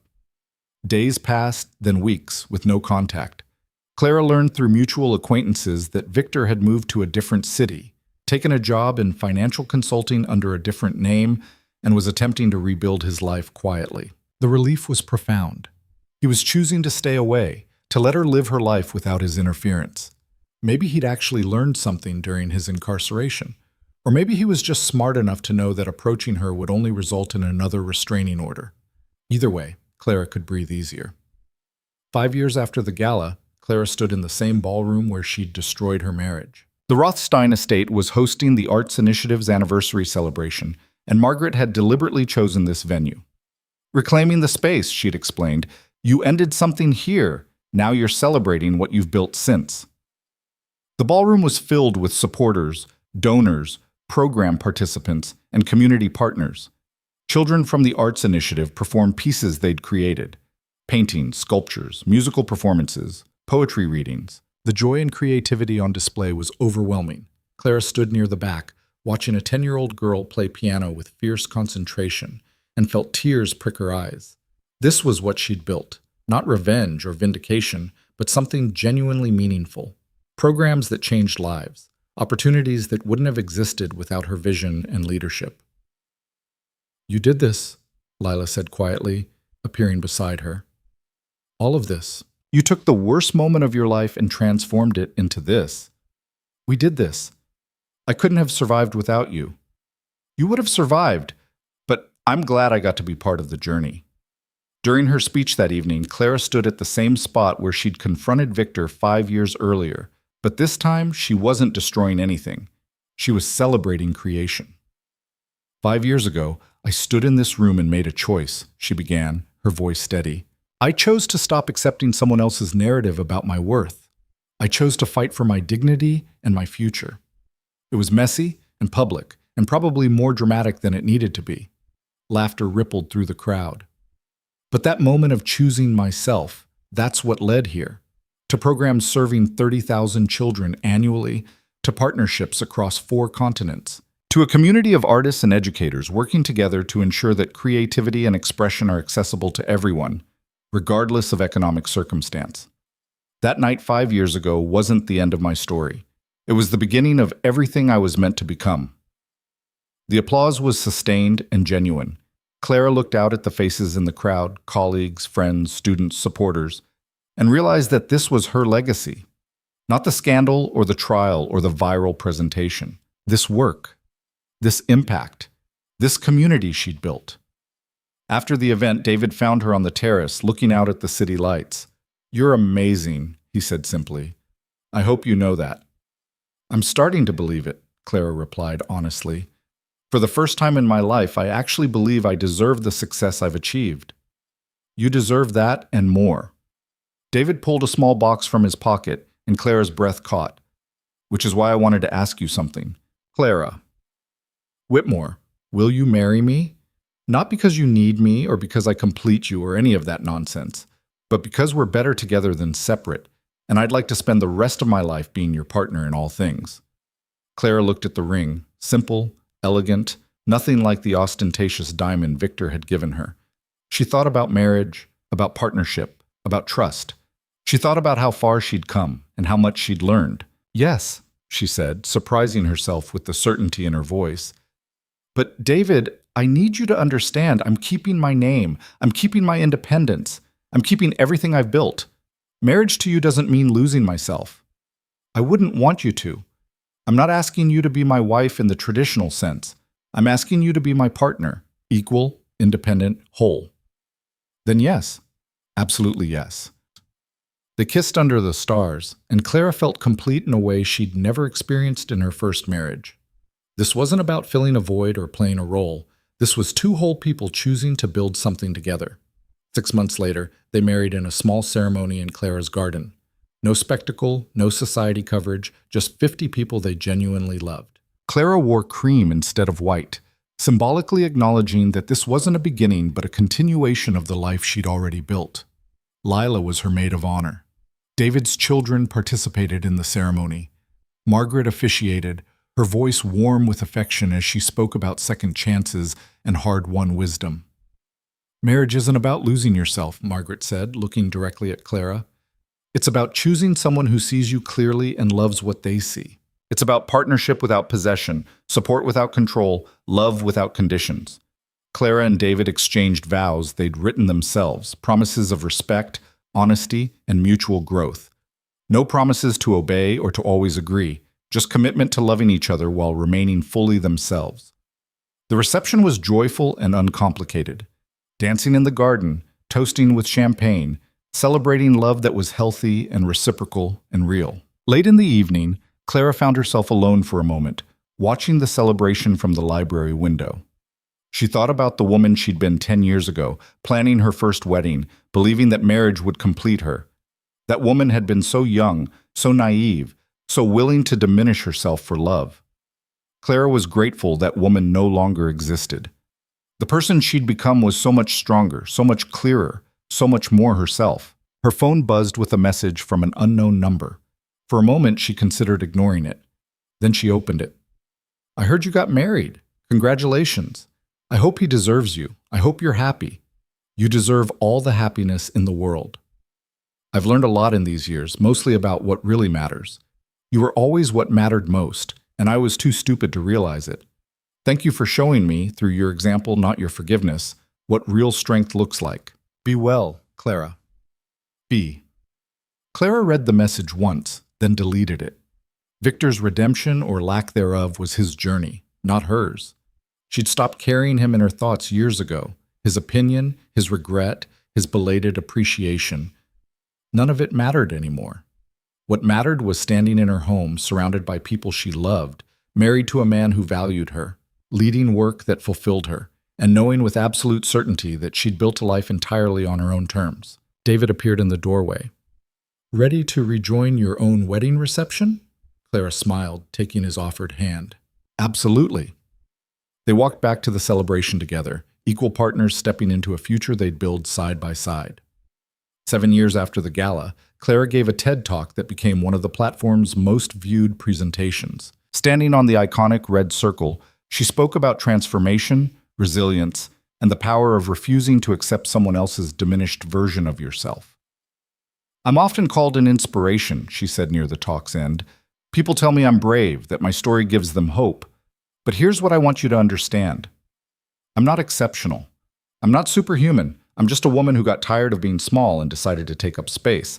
That option is available to everyone. The question isn't whether you're strong enough or brave enough or capable enough. The question is, are you ready to stop seeking permission to be yourself?" The talk went viral, accumulating millions of views within weeks. Schools used it in curriculum about self-advocacy. Therapists shared it with clients recovering from abusive relationships. Women's organizations distributed it as part of empowerment training. Clara's message had reached beyond her specific story to touch something universal: the struggle to maintain identity and dignity in a world that constantly asked people, especially women, to make themselves smaller, quieter, less. The Arts Initiative evolved into a full foundation, with Clara as its executive director. They expanded programs globally, partnered with major corporations for funding, and established scholarships for young artists from underserved communities. Clara hired a diverse team of talented professionals, delegated effectively, and created an organizational culture based on respect and collaboration.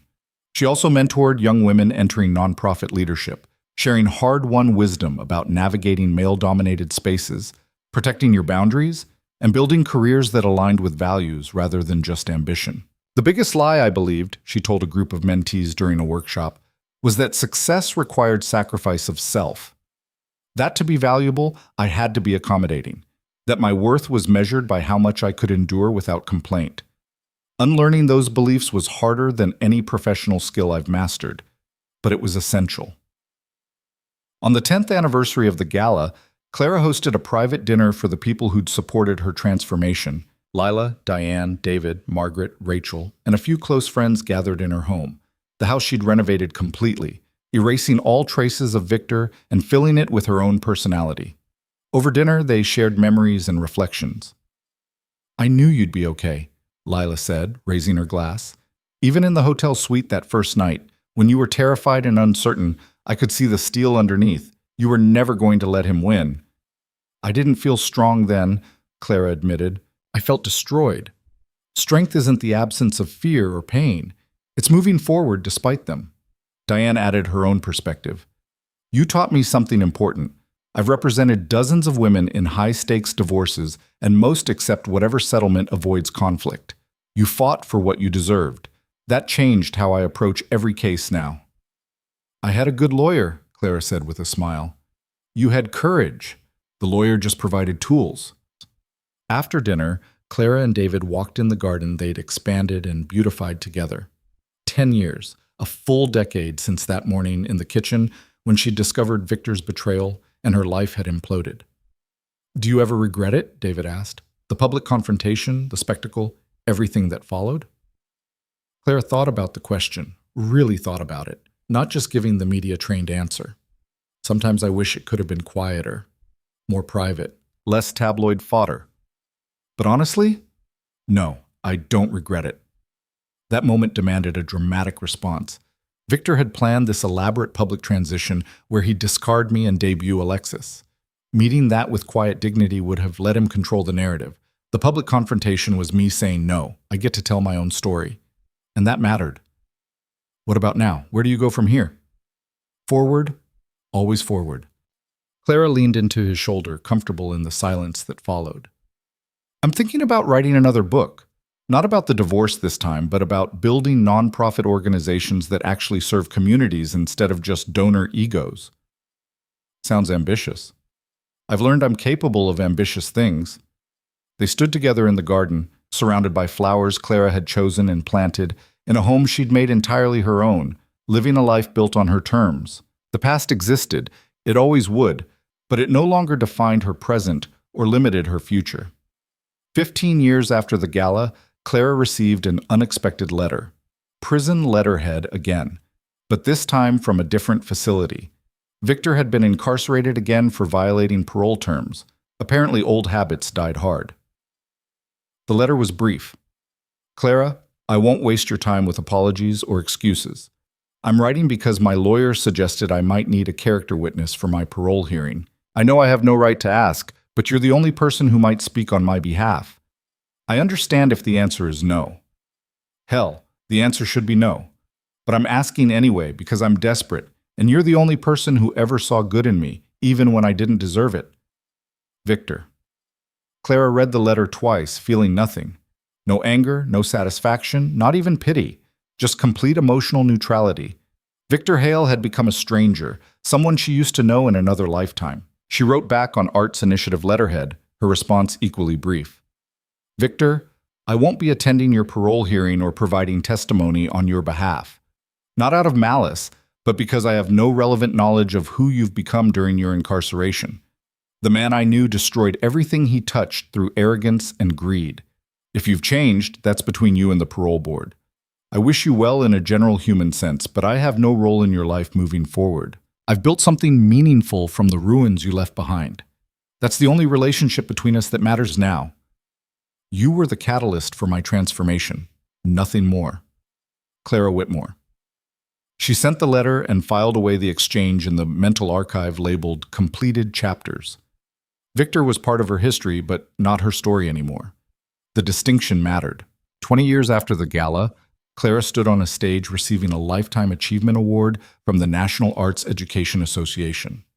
At 58, she'd built a legacy that extended far beyond one dramatic divorce. The Arts Initiative now operated in 37 countries, serving over 1 million children annually.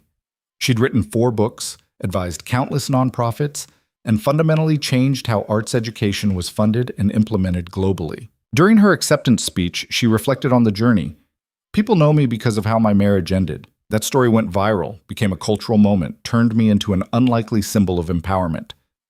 But here's what I want you to understand about that night 20 years ago. The presentation in the ballroom wasn't revenge, it was documentation. It was refusing to let someone else write my story. And everything that followed, the career, the impact, the life I've built, that's what happens when you stop accepting someone else's narrative about who you should be. She paused, looking out at the audience. I'm often asked if I forgive my ex-husband for what he did. The truth is, forgiveness isn't relevant to my healing. What mattered was releasing the weight of his judgment, the burden of his expectations, the cage of his control. I don't think about him anymore. I don't define myself in opposition to him. I simply exist as the person I was meant to be, and he's not part of that equation. That's not revenge or bitterness. That's freedom. And freedom, I've learned, is the ultimate form of success. The standing ovation lasted 3 minutes. Clara stood at the podium, looking at faces in the crowd, colleagues she'd mentored, artists she'd funded, students whose lives had been changed by programs she'd created. This was her legacy. This mattered. This was real. After the ceremony, she called David from her hotel room. "How was it?" he asked, his voice warm and familiar after 15 years of marriage. "Overwhelming in the best way. I wish you could have been there." "Someone had to stay with the grandkids, but I'm proud of you. I'm always proud of you." I love you. I love you too. Come home soon. Home. The word resonated differently now than it had in her first marriage. Home wasn't a place Victor had owned or controlled. Home was the life she'd built with David. Messy and complicated with blended family dynamics, but fundamentally healthy and reciprocal. That night, Clara couldn't sleep. She sat by the hotel window, thinking about the arc of her life. The naive young woman who'd married Victor believing love was enough. The diminished wife who'd slowly disappeared into his shadow. The woman who'd discovered betrayal and chosen to fight. The professional who'd rebuilt a career from nothing. The leader who'd created meaningful change. The partner who'd learned to love without losing herself. All versions of her, all part of the story. But the woman sitting in this hotel room was the truest version. Complete, confident, clear about her values and her worth. Victor hadn't made her this person. She'd made herself through years of intentional growth and refusal to accept less than she deserved. The past existed. The betrayal had happened. The pain had been real. But those things were data points, not definitions. Clara Whitmore was so much more than the woman whose marriage imploded at a charity gala. She was the woman who'd built an empire of her own, who'd transformed pain into purpose, who'd refused to be diminished by someone else's inability to see her value. And that woman, strong, successful, deeply fulfilled, was who she'd be remembered as long after the scandal faded from public memory. 25 years after the gala, Clara retired from the Arts Initiative's daily operations, transitioning to an advisory role that allowed her to travel and write more. She published a memoir that became an instant bestseller, not because of the divorce drama, but because of the wisdom she'd accumulated about leadership, resilience, and authentic success. Victor had been released from prison years earlier and disappeared into quiet obscurity. Clara heard occasionally through mutual acquaintances that he'd remarried, had children, and was attempting to rebuild his life away from the city where he'd once wielded so much power. She felt nothing hearing these updates. Not satisfaction, not anger, not curiosity. He'd simply become irrelevant to her emotional landscape. On what would have been their 33rd wedding anniversary if the marriage had survived, Clara sat in her garden with David, their grandchildren playing nearby, and realized she couldn't remember what Victor's voice had sounded like. The man who'd once occupied every corner of her thoughts had faded into abstract memory. "What are you thinking about?" David asked, noticing her distant expression. "How grateful I am for second chances. How lucky I am to have built this life. We built it together." "Yes, but I had to build myself first. That was the crucial part. Learning I could be complete alone before choosing to be partnered again." They sat in comfortable silence, watching sunset paint the sky in shades of gold and pink. Clara felt profound contentment, the kind that came from knowing she'd lived authentically, loved genuinely, and created something meaningful that would outlast her. The woman who'd once believed her worth was tied to being Victor Hale's wife seemed like a character from someone else's story now. Clara had become so much more than she'd ever imagined possible when she was trapped in that diminishing marriage. And the best part? She'd done it herself. Without Victor's money or connections or approval, without needing revenge to fuel her success, she'd simply decided to stop being small and started taking up the space she deserved. That decision, made in a moment of devastating discovery 25 years ago, had changed everything. Not the public confrontation or the viral presentation or the dramatic divorce, just the quiet internal choice to stop accepting someone else's diminished version of herself. Everything else had flowed from that single act of self-respect. As Clara watched her grandchildren play in the garden she'd cultivated, in the home she'd claimed, surrounded by the family she'd chosen, and the legacy she'd built, she understood the ultimate truth. The best revenge wasn't the presentation that destroyed Victor's reputation. The best revenge was becoming so completely, radiantly, undeniably herself that his opinion stopped mattering entirely. She'd won not by defeating him, but by transcending the entire game he'd been playing. By building a life so fulfilling that the years she'd lost to him became an insignificant footnote in a much larger story of transformation and purpose. Clara Whitmore had started as someone's wife and become her own legacy, and that she realized with deep satisfaction was the only ending that mattered.